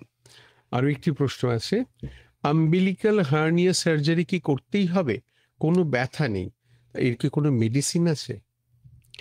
আম্বিলিক্যাল হার্নিয়া যদি হয়ে থাকে এবং ওটা আম্বিলিক্যাল হার্নিয়া হয়েছে বলে ডায়াগনোসড হয়, তাহলে অপারেশন করিয়ে নেওয়াই ভালো, ব্যথার জন্য অপেক্ষা না করে। বেশ। আচ্ছা, আরো একটা প্রশ্ন রয়েছে, সেটা হচ্ছে যে ভেষজ বা আয়ুর্বেদিক ওষুধের সাথে অ্যালোপ্যাথি ওষুধ একসঙ্গে কি খাওয়া যেতে পারে? যদি খাই তাহলে কি কি খেয়াল রাখতে হবে তার জন্য? প্রথম কথা হচ্ছে যে আয়ুর্বেদিক ওষুধ যদিও আমাদের এখনকার মডার্ন মেডিসিনের জনক, কিন্তু তবুও বলবো যে আমরা তো এখন ম্যালেরিয়া হলে পরে সিংকোনা গাছের ছাল চিবোই না, তার জন্য আলাদা ওষুধ আছে, সেটা খাই। সুতরাং যে ওষুধটা আমার দরকার এখনকার মডার্ন মেডিসিনে, সেটার উপর নির্ভর করাই ভালো। একসঙ্গে মডার্ন মেডিসিনও খাবো, আয়ুর্বেদিক মেডিসিনও খাবো, এই ব্যাপারটা করাটা বোধহয় ঠিক হবে না। ঘরোয়া টোটকা করা যেতে পারে? দীর্ঘমেয়াদী কোনো অসুখের সাথে ওষুধ খাচ্ছি, তার সাথে কি ঘরোয়া টোটকাগুলো করা যেতে পারে? ঘরোয়া টোটকা বলতে কি কি? যেমন ডায়াবেটিসের ক্ষেত্রে দেখা যায় সকালবেলা উচ্ছের রস খাওয়া বা বিভিন্ন ধরনের আরো এরকম ঘরোয়া খাবার রয়েছে যেগুলো খেলে বলা হয় একদমই না, যে সুগার কমে যাবে, ডায়াবেটিস থেকে মুক্তি পাবে। ওষুধে চলছে সেটা? একদমই নয়। সেগুলো অ্যালোপ্যাথিক ওষুধের সঙ্গে বাদ বাকি যে ব্যাপারগুলো আছে সেগুলো কতটা এফেক্টিভ সেটাই তো জানা নেই। অ্যালোপ্যাথিক ওষুধে যেমন আপনার ডোজটা বলা যায় যে এত মিলিগ্রাম আছে, এত মিলিগ্রাম এই আছে, অমুক আছে, কিন্তু এই সব ভেষজ জিনিসের মধ্যে তো কিছুতেই বলা যাবে না। আর এটা একেবারে প্রমাণিত যে উচ্ছের রস খেয়ে কখনো ব্লাড সুগার কমে না, মানে এইরকম ধরনের যা যা রয়েছে একদমই নয়। মানে কিছুই সেরকম কিছু হয় না। কিছু কিছু ভেষজ জিনিস আছে যেগুলো খেলে পরে হ্যাঁ ব্লাড সুগার কমতে পারে, কিন্তু সেটা শুধু যে ব্লাড সুগারই কমাবে আর কোনো ক্ষতি করবে না, এটা বলা খুব ডিফিকাল্ট। বাতাসপুর বীরভূম থেকে অমিত বাগদি বলছেন, জ্বর, মাথা ব্যথা, গায়ে ব্যথা, কোমরে ব্যথা এই ধরনের সমস্যা নিয়ে হাসপাতালে গেলে প্যারাসিটামল দিয়ে দেয়। আচ্ছা, প্যারাসিটামল কি সব রোগের প্রতিকার করে? এখানে সব রোগ বলেননি, কিন্তু ওই ব্যথা, জ্বর এই ধরনের কথাই বলা হয়েছে। সুতরাং এই দুটো ক্ষেত্রে প্যারাসিটামল চলতে পারে। ব্যথাটা গায়ে ব্যথা হতে পারে, কোমরে ব্যথা হতে পারে, কোমরও গায়েরই অংশ, চলতে পারে। প্যারাসিটামল সব রোগ সারায় না। সুব্রত মণ্ডল খুব ইম্পর্টেন্ট প্রশ্ন করেছেন, বলছেন আমি সিজোফ্রেনিয়া ট্রিটমেন্ট নিচ্ছি, দেখেছি ডক্টর দেখানোর পর নতুন ওষুধ নিলে কিছু প্রবলেম হয়, দিন 15 পর ওষুধগুলো নর্মাল লাগে, মনে হয় যেন ওষুধ আর খাচ্ছি না। ওষুধগুলো কি বডিতে রেজিস্ট্যান্ট হয়ে যায়? কারণ আবার ডক্টর দেখানোর সেম সিনারিও। এই ব্যাপারটা অনেক ক্ষেত্রে ঘটে থাকে, কিন্তু খুব তাড়াতাড়ি ঘটে না। মানে একটা ওষুধ কার্যকারী হলে পরে সেটা বেশ কিছুদিন ধরেই কাজ করতে পারে, তারপরে হয়তো সেটা কার্যকারিতা কিছুটা কমতে পারে, এবং সেই ব্যাপারটা তখন ডাক্তারবাবুর সঙ্গে যোগাযোগ করে বললে পরে তিনি ব্যাপারটা বুঝে সেই ওষুধটাকে পরিবর্তন করে দেন। সরাসরি ফোনে কে আছেন আমাদের সাথে? নমস্কার। আমি প্রণব বলছি, কলকাতা 18 থেকে। বলুন। আমি ব্রঙ্কিয়াল অ্যাজমা পেশেন্ট। আমি অনেকদিন ধরে অস্ট্রিকেশন ট্যাবলেট খেয়ে যাচ্ছি। অস্ট্রিকেশন ট্যাবলেট খেলে অ্যাজমাটা শ্বাসের টানটা কম হয়। অস্ট্রিকেশন ট্যাবলেটটা কি দীর্ঘদিন খাওয়া যেতে পারে? এক্সকিউজ মি, একটা কথা বলে যাচ্ছি, বিধানটাকে দেখে একটু অ্যাজমার জন্য অস্ট্রিকেশন প্র্যাকটিস করতে আমি শুনেছি আমার বাবার মুখে। এটা একটু বলুন। একটা দ্বিতীয় প্রশ্ন হচ্ছে, আমি প্রেশারের ওষুধ খাচ্ছি, সকালে খাই লোথার 50, দুপুরে দিচ্ছি সিলাকার 10, বিকেলে রোজ 50। দুপুরের রোজ সিলাকার 10টা মিস করলে আমি কি পরে খেতে পারি? ধরুন সকাল এই দুটোর দিকে কাজের থেকে আসার পর ভুল করলাম, 3টার দিকে 7টার দিকে খেতে পারি? প্রেশার ওষুধ যেটা বললেন সেটা আপনি খেতে পারেন, কোনো অসুবিধা নেই। আর আরেকটা কি বলেছিলেন? প্রথমে একটা প্রশ্ন ছিল যেটা আমরা খুব ভালো শুনতে পাই, হ্যাঁ। কল ড্রপ মতন হচ্ছিল। কল ড্রপের জন্য আচ্ছা, আমরা ঠিক আছে, আমরা অস্টোক্যালসিয়াম, হ্যাঁ, হ্যাঁ। হ্যাঁ মনে পড়েছে, অস্টোক্যালসিয়ামটার সঙ্গে কিন্তু অ্যাজমার খুব একটা যোগাযোগ নেই। আপনার যদি মনে হয় সেটা খেয়ে একটু ভালো লাগছে তো খেতেই পারেন।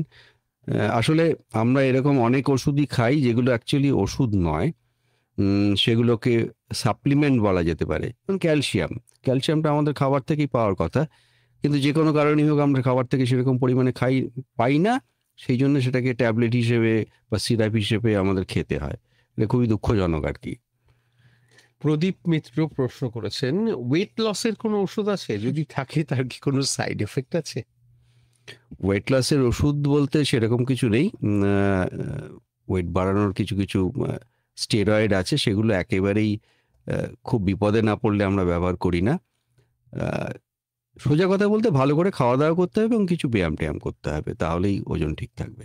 আচ্ছা, সকালবেলা উঠে খালি পেটে বিভিন্ন জন বিভিন্ন কিছু মেনটেন করার জন্য উপদেশ দিয়ে থাকেন আমাদের বাড়ির আশেপাশে বলুন, বা যারা হয়তো অনেক কিছু ফল পেয়েছে তারাও হয়তো অনেক সময় বলে সকালে উঠে কাঁচা হলুদ বা মেথি ভেজানো জল বা ধরুন এই ধরনের যে সমস্ত পাতিলেবু দিয়ে সবার হ্যাঁ, জল, ঠিক এগুলো সেগুলো কতটা মানে ওষুধের জায়গায় কি রিপ্লেসমেন্ট হতে পারে এগুলো? একদমই নয়, এগুলো কোনোটাই খুব একটা কাজের বলে মনে হয় না।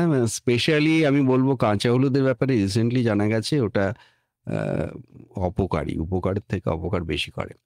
লেবুর জল খাওয়াটা চলতে পারে, কিন্তু যেটা ঘটনা সেটা হলো যে বেশিরভাগ আমি যতদূর জানি লেবুর জলটা একটু গরম খাওয়া হয়, কিন্তু গরম জলের মধ্যে হ্যাঁ ব্যাপারটা হলো যে যা ভিটামিন আছে সেগুলো বেশিরভাগই কিন্তু হিট স্টেবল নয়, হিট ল্যাবাইল।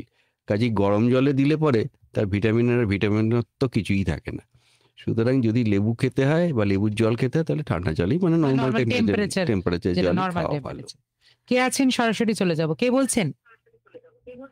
নমস্কার, আমি কলকাতা থেকে বলছি, আমার বলুন। বলছি যে আমি আমার বয়স 74 বেশি, আর আমি অ্যাজমা পেশেন্ট। তবে দীর্ঘ 3-4 মাস আগে ডাক্তার দেখিয়েছিলাম, ভালো আছি। বাড়ির লোকেরা বলছে যে তুমি আবার দেখাও। আমি দেখিয়েছি, ডাক্তার বলছে ঠিক আছে, ওষুধ দিয়েছে 15 দিনে ভালো আছি। আর কি ডাক্তার দেখানোর প্রয়োজন আছে? যদি প্রয়োজন না থাকে একটু দয়া করে বলবেন তো। মানে উনি বাড়ির লোককে শোনাচ্ছেন তার মানে? হ্যাঁ, ব্যাপারটা হলো যে আপনি ভালো থাকলেও ডাক্তারবাবুর সঙ্গে একবার দেখা করে আসবেন। ডাক্তারবাবুর মন ভালো থাকবে। হ্যাঁ, ডাক্তারবাবুরও মন ভালো থাকবে, আপনারও বাড়ির লোকেরও মন ভালো থাকবে। কিন্তু অ্যাজমা অসুখটা এরকমই যে ক্ষণে ক্ষণেই পরিবর্তন হয়, তো যে আপনি বুঝতে পারলেন না, হঠাৎ করে একটা বড় কিছু ঝামেলায় পড়ে গেলেন। তার চেয়ে আমার মনে হয় একটু নিয়মিতভাবে ডাক্তারবাবুর সঙ্গে দেখা করে আসাটা ভালো। তার মানে আপনি বলছেন যে যাদের দীর্ঘমেয়াদী কোনো অসুখ রয়েছে তাদের ক্ষেত্রে রুটিন চেকআপ, রুটিন ওয়েতে ডাক্তারের সাথে দেখা করাটা খুব জরুরি। মানে ঠিক হয়ে গেছি বলে আর দেখা করলাম না, ছেড়ে দিলাম, একদমই চলবে না। সুদীপ সেন ফেসবুকে প্রশ্ন করেছেন, আমার ভাগনার 4 বছর বয়স, তার একটু ঠান্ডা লাগলেই শ্বাসকষ্ট, কাশি হয়, এর থেকে মুক্তির উপায় কি? আমার মনে হয় ডাক্তারবাবুর সঙ্গে যোগাযোগ করুন, যিনি রেগুলার দেখবেন, তিনি বলে দেবেন। সাধারণত এদের হয় কি, একটু বয়স বাড়লে পরে এগুলো আস্তে আস্তে কমে যায় বেশিরভাগ ক্ষেত্রেই। সুতরাং আপনি লেগে থাকুন, চিকিৎসা চলতে থাকুক, দেখবেন হয়তো ভালোই হয়ে যাবে। বেশ, আমাদের হোয়াটসঅ্যাপে আরো একটা প্রশ্ন এসেছে, রতন বিশ্বাস হাওড়া ডোমজুর থেকে। তিনি বলছেন যে বাচ্চারা ওষুধ খেতে চায় না এবং মুখে দিলে সেটা অনেক সময় ফেলে দেয়, তো সেই ক্ষেত্রে কি আবারও সেই একই ডোজের ওষুধ তাকে খাওয়ানো দরকার আছে? মুখ থেকে যদি ফেলে দেয়, মুখ থেকে ফেলে দিলে যদি মনে করেন যে 1 চামচের শতকরা 100 ভাগই পড়ে গেছে, তখন খাওয়াতে হবে। মনে বন্ধু আছেন, হ্যালো, কে আছেন আমাদের সাথে? আমি একটা মিস করেছি, অস্ট্রেলিয়ান দীর্ঘদিন খেলে কোনো অসুবিধা আছে? জায়গাটা বলে খুবই উপকৃত হবো। অস্টোক্যালসিয়াম দীর্ঘদিন খেলে, আমি দীর্ঘদিনে খাচ্ছি অস্ট্রেলিয়ান ট্যাবলেট, এটা কি অসুবিধা হতে পারে? অনেকদিন ধরে খাচ্ছি। না, সেরকম কিছু অসুবিধা হওয়ার কথা না, যদি জল টল ঠিক মতো খান। জলটা একটু বেশি খেতে হবে। অ্যান্টিবায়োটিক ওষুধের ক্ষেত্রে ঠিক সঠিক কোনটা ঠিক কোনটা ভুল, বা কি করব কি করব না, মানে এটা যদি আপনি একটু আমাদেরকে বলে দেন, অ্যান্টিবায়োটিক ওষুধের ক্ষেত্রে বিশেষ করে আমরা জানতে চাই, এটা একটা পদ্ধতি রয়েছে, সেটা কি? প্রথমত হচ্ছে অ্যান্টিবায়োটিক ওষুধ ওই মুখে বলে দোকান থেকে নেওয়ার ব্যাপারটা বন্ধ করতে হবে, এবং ডাক্তারবাবুরা যেরকম ভাবে বলছেন সেইভাবেই সেটাকে নিতে হবে। দিনের মধ্যে 2 বার যদি হয় 2 বার, 3 বার হলে 3 বার, 4 বার হলে 4 বার, এটা কোনো অন্যথা হওয়ার কথা নয়। আর তার চেয়েও বড় কথা হচ্ছে যতদিন চলবার কথা ঠিক ততদিনই খেতে হবে। বেশ। কাঁকিনাড়া থেকে সংঘমিত্রা ঘোষ বলছেন, স্যারের কাছে আমার প্রশ্ন, বর্তমানে একটা মেডিসিনে একটা একাধিক কম্পোজিশন থাকে, কম্পোজিশন ভাগ ভাগ করে খাওয়ার ক্ষেত্রে কি বেশি ভালো ফলদায়ক হয়? আচ্ছা, মানে কম্বাইন ওষুধ যেগুলো বলছেন, বেশ, সেইগুলো বেশি ব্যাপারটা ভালো হলো না? যে আমরা অ্যাকচুয়ালি পিল বার্ডেন মানে ট্যাবলেটের সংখ্যা কমানোর জন্য অনেক সময় এটা ব্যাপারটা করা হয়, যে একসঙ্গে 3টে ওষুধকে মিশিয়ে একটা ট্যাবলেট বানিয়ে দেওয়া হলো 3টে ট্যাবলেটের জায়গায়। সেটা খুব একটা ক্ষতিকারক তো কিছু নয়, ভালোই। একটা খেলেন এবং আপনার মনে থাকবেও সেটা, 3টে ট্যাবলেট 3 বারে খাবেন, দরকারটা কি? এবং সেই ওষুধগুলো কোনটার সাথে কোনটা যাবে, মিল খাবে, সেগুলো সব ভেবে চিন্তেই করা হয়। সুতরাং ওই নিয়ে খুব একটা মাথা ব্যথা না করলেও হয়। শুধু একটাই অসুবিধে, সেটা হচ্ছে এই যে কম্পোজিশনটা আছে তার মধ্যে 3টে ওষুধ যদি থাকে, তার একটা যদি কমানো বাড়ানোর দরকার হয়, তখন কিন্তু সেক্ষেত্রে এই একটা ট্যাবলেট খাওয়ার ব্যাপারটা একটু গন্ডগোল হয়ে যায়। তখন সেইগুলোকে আলাদা আলাদা করে দিয়ে যেটাকে কমানোর দরকার সেটাকে কম পাওয়ারের দিয়ে ঠিক করতে হবে, এবং সেই ব্যাপারটা গোটা ব্যাপারটাই ডাক্তারবাবুর হাতেই ছেড়ে দিন। ওষুধ খাওয়ার সঠিক পদ্ধতি, doctor Soumen Das, critical care বিশেষজ্ঞ, রয়েছে আরোগ্য নিয়ে। কে আছেন ফোনে? হ্যালো। হ্যালো, বলুন। আমি ভোলা পাশাগঞ্জ, আমি একজন দৃষ্টিহীন। বলুন, আপনার কি প্রশ্ন রয়েছে আজকের বিষয়ে? আমার প্রশ্ন হলো যে ডাক্তারবাবুর কাছে আমরা জানতে চাইছি যে থাইরয়েড এর কি কি লক্ষণ যে থাইরয়েড হতে পারে। বেশ, থাইরয়েডের কি কি লক্ষণ তিনি জিজ্ঞাসা করছেন।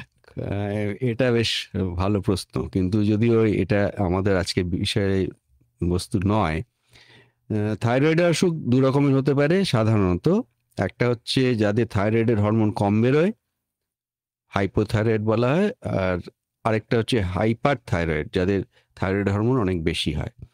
সুতরাং সেই ব্যাপারের উপর নির্ভর করে কিছু পরীক্ষা নিরীক্ষার ব্যবস্থা করা হয়। সেই পরীক্ষা নিরীক্ষাগুলোর মধ্যে যেরকমটা পাওয়া যায় সেই অনুযায়ী সেই রোগীকে সেই ধরনের ওষুধ দেয়া হয়, এইটুকুনি বলা যেতে পারে।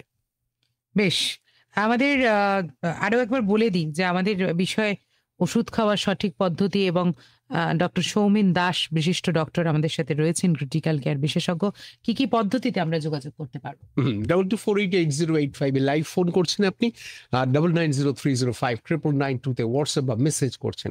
একই সঙ্গে আপনারা ফেসবুক লাইভ দেখছেন 100.1 FM গোল্ড এবং আকাশবাণী কলকাতায় সাইমালটেনিয়াসলি। এই দুটি চ্যানেলে যে ফেসবুক লাইভ দেখছেন সেখানে এসে আপনি ইনবক্স করতে পারেন। এই মুহূর্তে আমাদের ফেসবুকে একটি প্রশ্ন আছে। সৌরজিৎ দেবনাথ, তিনি বলছেন ত্রিপুরা থেকে, তিনি লিখছেন আর কি আমাদের কমেন্ট সেকশনে যে প্রচুর হেয়ার লস এট প্রেজেন্ট, এর থেকে নিরোগ হওয়ার উপায় কি? আয়ুর্বেদে কি কি ওষুধ, আয়ুর্বেদে কি কোনো ওষুধ আছে যেটা খেলে ঠিক হয়? আমরা যদিও আজকের একটু অন্য ধরনের প্রশ্ন এক্সপেক্ট করছি। প্রথমত আয়ুর্বেদের ব্যাপারে আমি কিছু বলতে পারবো না, ঠিক হবে কি ঠিক হবে না জানি না।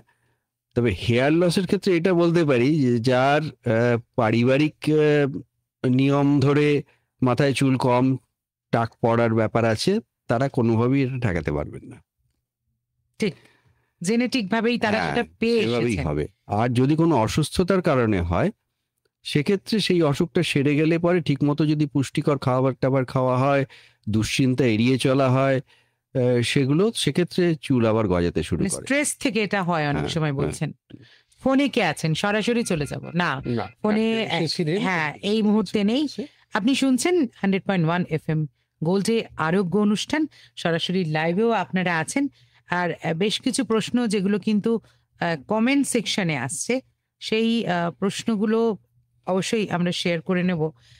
তার আগে আরো একটা প্রশ্ন যেটা আছে সেটা হচ্ছে যে অ্যান্টিবায়োটিক নিয়ে কথা হচ্ছিল আমাদের। হুম। এছাড়াও আমাদের বাকি যে ওষুধগুলো আছে, মানে যেগুলো ধরুন আমরা সবসময় খাই, বা ধরুন আমাদের ডাক্তার বলেছে যে যদি এই অসুবিধাটা হয় তবেই এই ওষুধটা খাবেন। হুম। এসওএস হয়তো লেখা হুম। থাকে অনেক ক্ষেত্রে, হুম। পেন কিলার হোক বা বিভিন্ন ধরনের ওষুধ। তো সেইটা না আমরা দেখেছি যে আমরা হঠাৎ করে হয়তো সেই বিষয়ের কোনো সিমটম নেই, অন্য কিছু হচ্ছে, কিন্তু আমরা আমাদের ভয় থেকে সেই ওষুধটা খেয়ে নিলাম। তো সেটা কতটা ঠিক? যে- ভয় থেকে কোনো ওষুধ খাওয়া তো না, একেবারে যে ঠিক না। বিষয়ে আমাদের ওষুধটা খেতে বলা হয়েছে, তো হয়তো সেই সিমটমটা হচ্ছে না, হুম। অন্য কিছু রোগের সিমটম আমরা দেখছি, হুম। কিন্তু আমরা সেই ওষুধটা খেয়ে নিলাম। এটা কখনো ঠিক নয়, একদমই ঠিক নয়। এই বিষয়ে আমি দুটো কথা বলতে পারি। সেটা হচ্ছে যে আমি দেখেছি যে কাউকে যদি অম্বলের কোনো ওষুধ, যেমন ওই H2 ব্লকার দেয়া হলো, হয়তো 7 দিন খেতে দেওয়া হলো, তিনি উপকার পেয়েছেন, সেটা তিনি কন্টিনিউয়াসলি খেয়ে যাচ্ছেন, এই ব্যাপারটা কিন্তু একেবারে চলবে না। ওই 7 দিন 10 দিন এরকম যদি বলা থাকে তাহলে সেই কদিনই খেতে হবে, এরপরে আর ওটা খাওয়াটা ঠিক হবে না। কারণ সেই ওষুধগুলোর অনেক কিছু সাইড এফেক্ট আছে, সেগুলো পরবর্তীকালে খুব ঝামেলায় ফেলতে পারে।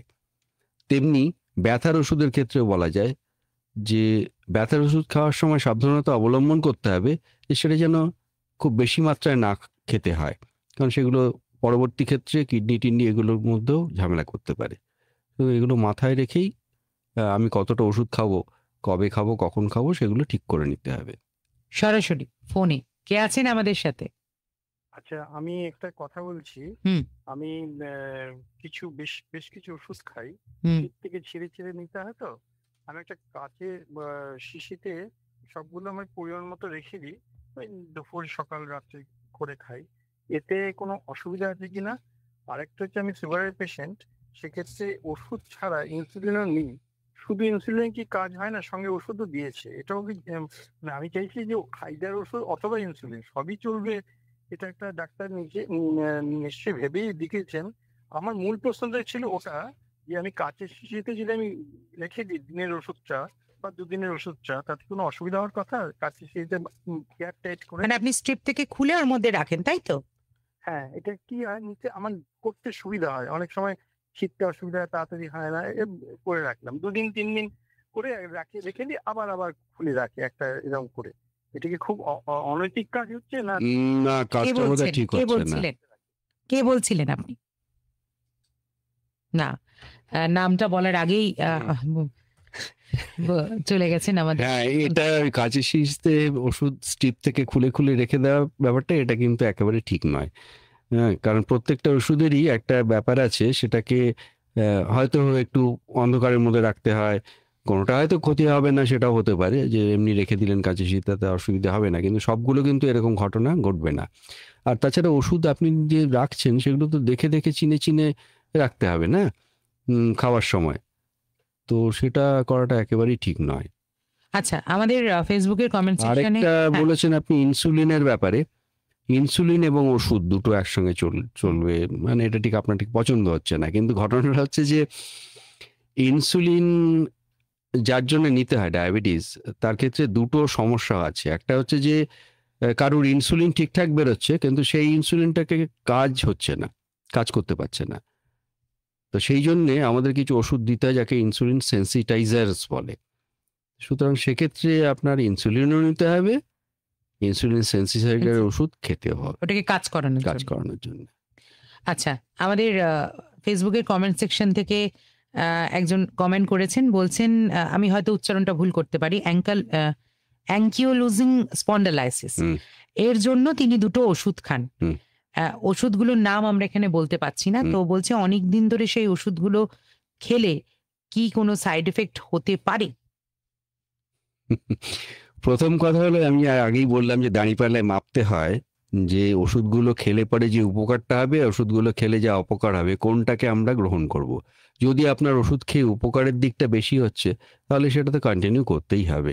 এবং এটা আমার মনে হয় আপনাকে একটু বলে দেওয়া ভালো যে আজকে দুটো ওষুধ খাচ্ছেন, কালকে কিন্তু আপনাকে দুটো ওষুধ থেকে একটা ওষুধেও নিয়ে আসা যেতে পারে, অথবা যদি সেরকম দরকার হয় 3টে ওষুধেও যাওয়া যেতে পারে। এটা কিন্তু মাথায় রাখতে হবে। 22488085 নাম্বারে কে আছেন আমাদের সাথে? নমস্কার। নমস্কার, নমস্কার। বলুন। ডাক্তারবাবুকে নমস্কার নমস্কার। বলছি দেখুন ডাক্তারবাবু, আমি একটা প্রেশারের ট্যাবলেট খাই, খুব কস্টলি হয়ে যায়। তা আমি কম্পোজিশন ধরে আলাদা আলাদা করে খাই। তা এটা একটু সাশ্রয় হয়। তা এটা কি ঠিক? আর একটা দ্বিতীয় প্রশ্ন হচ্ছে, ধরুন যে কোনো এক বিষয় আমি একটা অ্যালোপ্যাথি ওষুধ খাচ্ছি এবং 5 লিটার হোমিওপ্যাথি ওষুধ খাচ্ছি। তাহলে কি কোনো এই দুটো ওষুধের মধ্যে রিঅ্যাকশন হয়ে কোনো ওষুধ কার্যকরী ক্ষমতা কি কমে যেতে পারে? আপনি কে বললেন? ডাক্তার, আপনি কে বললেন? আমি ধুলাগড়ি শিবতলা থেকে বাবলুপতি বলছি। বেশ, শুনতে থাকুন। আপনি কম্পোজিশন আলাদা করে যদি ওষুধের ক্ষেত্রে আপনার যদি মনে হয় যে দামটা কম পড়ছে, অবশ্যই খেতে পারেন। কিন্তু আমরা প্রকৃতপক্ষে দেখে থাকি যে 3টে ওষুধ আলাদা আলাদা করে কিনলে যা দাম পড়ে, একটা ট্যাবলেটের মধ্যে যদি সেই 3টে ওষুধ ভরে দেওয়া যায় এবং সেটা দামটা কিছুটা কম পড়ে। আপনি এই ব্যাপারটা একটু ভালো করে দেখে নিন। 1, 2 নম্বর হচ্ছে যে এই ওষুধ এবং এর সঙ্গে হোমিওপ্যাথিক ওষুধ, এই ব্যাপারটা কিন্তু চলে না, মানে একদম না চলাই উচিত। ভালো হবে খারাপ হবে সেটা আমি ঠিক বলতে পারছি না এই মুহূর্তে, কিন্তু আপনি হোমিওপ্যাথিক ওষুধও খাবেন, অ্যালোপ্যাথিক ওষুধও খাবেন, এটা কিন্তু ঠিক আচ্ছা, নয়। যদি অন্য কোনো রোগের জন্য হয়, মানে ধরুন আমি একটা রোগের জন্য অ্যালোপ্যাথিক ওষুধ খাচ্ছি এবং আরো একটা অন্য কোনো রোগের জন্য আমাকে হোমিওপ্যাথিক ওষুধটা হয়তো খেতে হচ্ছে, বা আমি ওটা আগে থেকেই হয়তো খেতাম, সেটা কি খাওয়া যেতে পারে একই আমার মনে হয় একদমই নয়। হোমিওপ্যাথিক ওষুধটা বন্ধ রেখেই অ্যালোপ্যাথিক ওষুধটা খাওয়া ভালো। বা ভাইসি ভার্সাও হতে পারে? ভাইস ভার্সা আমি বলবো না, কারণ আমি যেহেতু মডার্ন মেডিসিনের লোক, সেটা আমি বলবো মডার্ন মেডিসিনটার উপর নির্ভর করাটাই ভালো। মৈনাক ব্যানার্জি শ্রীরামপুর হুগলি থেকে প্রশ্ন করছেন, এসেনশিয়াল ট্রেমারের রোগী অথচ হার্ট রেট 52 থেকে 56, ডাক্তারের মতে বিটা ব্লকার বেশি খাওয়া যাবে না, এটা এক ধরনের উভয় সংকট, বয়স 59, কোনো উপায় বলে দিলে সত্যি উপকৃত হই। অ্যাকচুয়ালি ব্যাপারটা হলো কি যে এইখানে বসে কিন্তু আপনার এই উপায় বলে দেওয়াটা একেবারে অসম্ভব ব্যাপার। আপনাকে যিনি দীর্ঘদিন ধরে চিকিৎসা করছেন তিনি এই উপায়টা বার করতে পারেন, বা তিনি সন্ধান দিতে পারেন যে কে এর উপায়টা বলতে পারবে। কারণ আপনার আর কি কি সমস্যা রয়েছে সেগুলো জানা দরকার বিটা ব্লকার দেওয়ার আগে। বিটা ব্লকার দেওয়ার পরে কি কি সমস্যা হচ্ছে সেটাও কিন্তু তিনিই ভালো বুঝতে পারবেন। শুধু হার্ট রেট কমে যাচ্ছে এটা কিন্তু একটা মাত্র প্যারামিটার, বাকি অনেক প্যারামিটার আছে যেগুলোর উপর নির্ভর করে আপনাকে কি ওষুধ দেয়া যাবে কি ওষুধ দেয়া যাবে না সেটাকে ঠিক করা হবে। কিডনি পেশেন্ট, ক্রিয়েটিনিন 4.7 কমানোর কি কোনো উপায় রয়েছে? মানে এরম ভাবে, যদিও সেটা বলা সম্ভব নয়, তাও আমাদের ফেসবুকের কমেন্ট সেকশন থেকে লিখন বণিক জয় তার আমি বলতে পারি নিশ্চয়ই কমানোর ব্যবস্থা আছে। কমানোর ব্যবস্থা আছে বলেই তো নেফ্রোলজি ডিপার্টমেন্ট আছে। সুতরাং আপনি নেফ্রোলজিস্টের সঙ্গে যোগাযোগ করুন, তিনি এর পদ্ধতি বলে দেবেন, ডেফিনেটলি এটা কমানো যাবে। সৌভিক সরকার লিখছেন, বয়স 30, ওজন 45, উচ্চতা 5.5 ফুট। ওজন বাড়ানোর জন্য কিভাবে ক্যালোরি মেপে খাবার খাওয়া সম্ভব? প্রতিদিনের খাবারের তালিকায় কি কি খাবার রাখতে হবে একটা নিম্নবিত্ত পরিবারের হিসেবে যদি একটু বলে দেন। ব্যাপারটা হলো যে গোদা বাংলায় বললে পরে আমরা ক্লাস 8-এ যেটা পড়েছি না, যে একেবারে ঠিকঠাক খাবার, হ্যাঁ, যেটাকে স্বাস্থ্যকর খাবার বলা হয়, পুষ্টিকর খাবার, সুষম আহার, সেই জিনিসটা খেলে পরেই যথেষ্ট ঠিকঠাক হবে।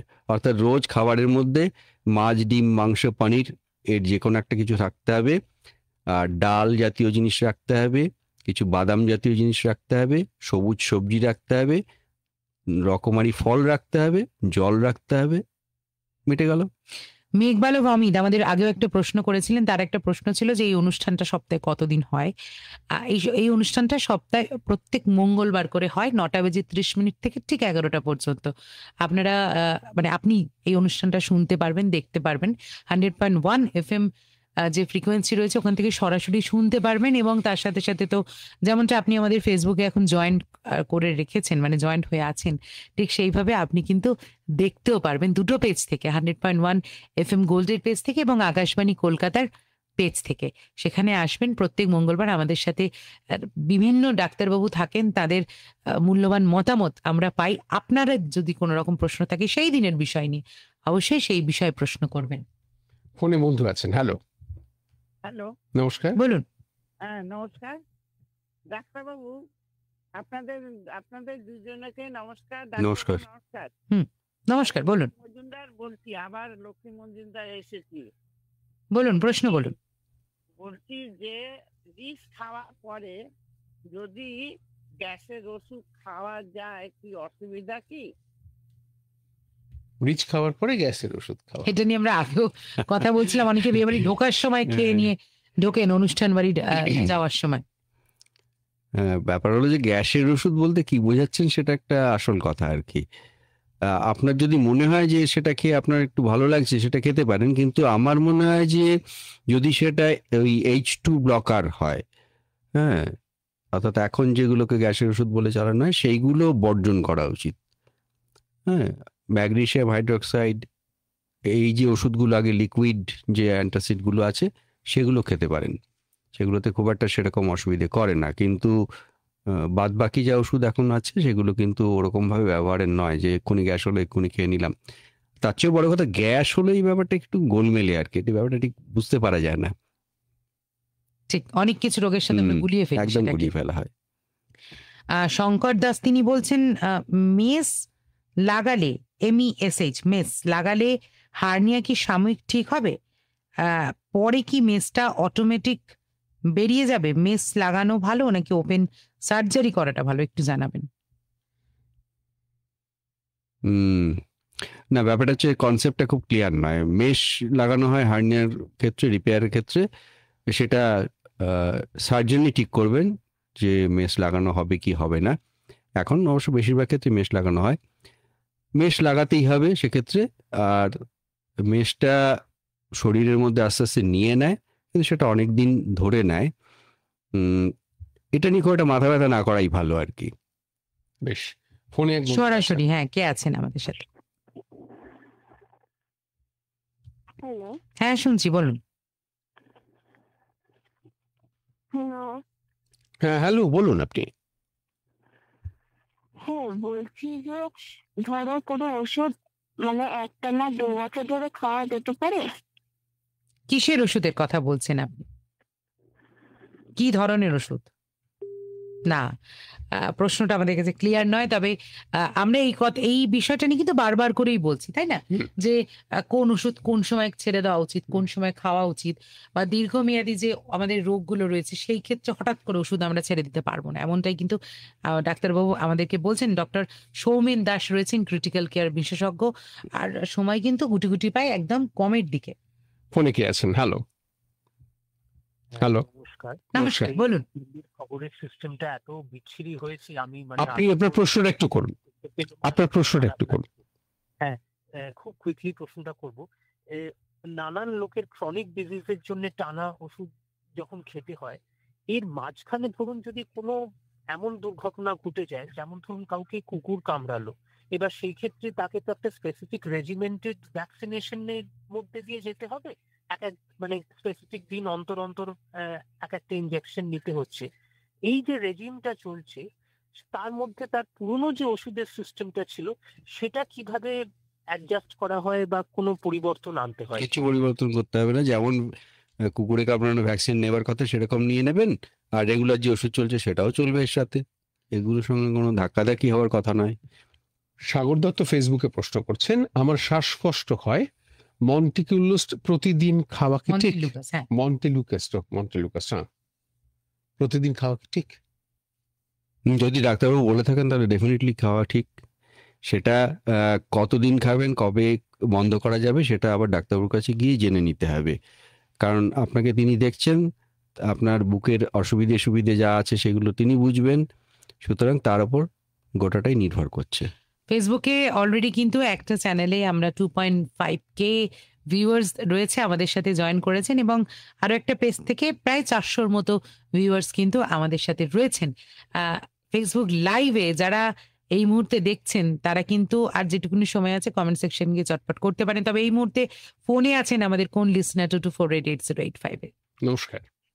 নমস্কার, আমি আটঘরা শ্রীরামপুর থেকে সুভাষ মৌরি। বলুন সুভাষ বাবু।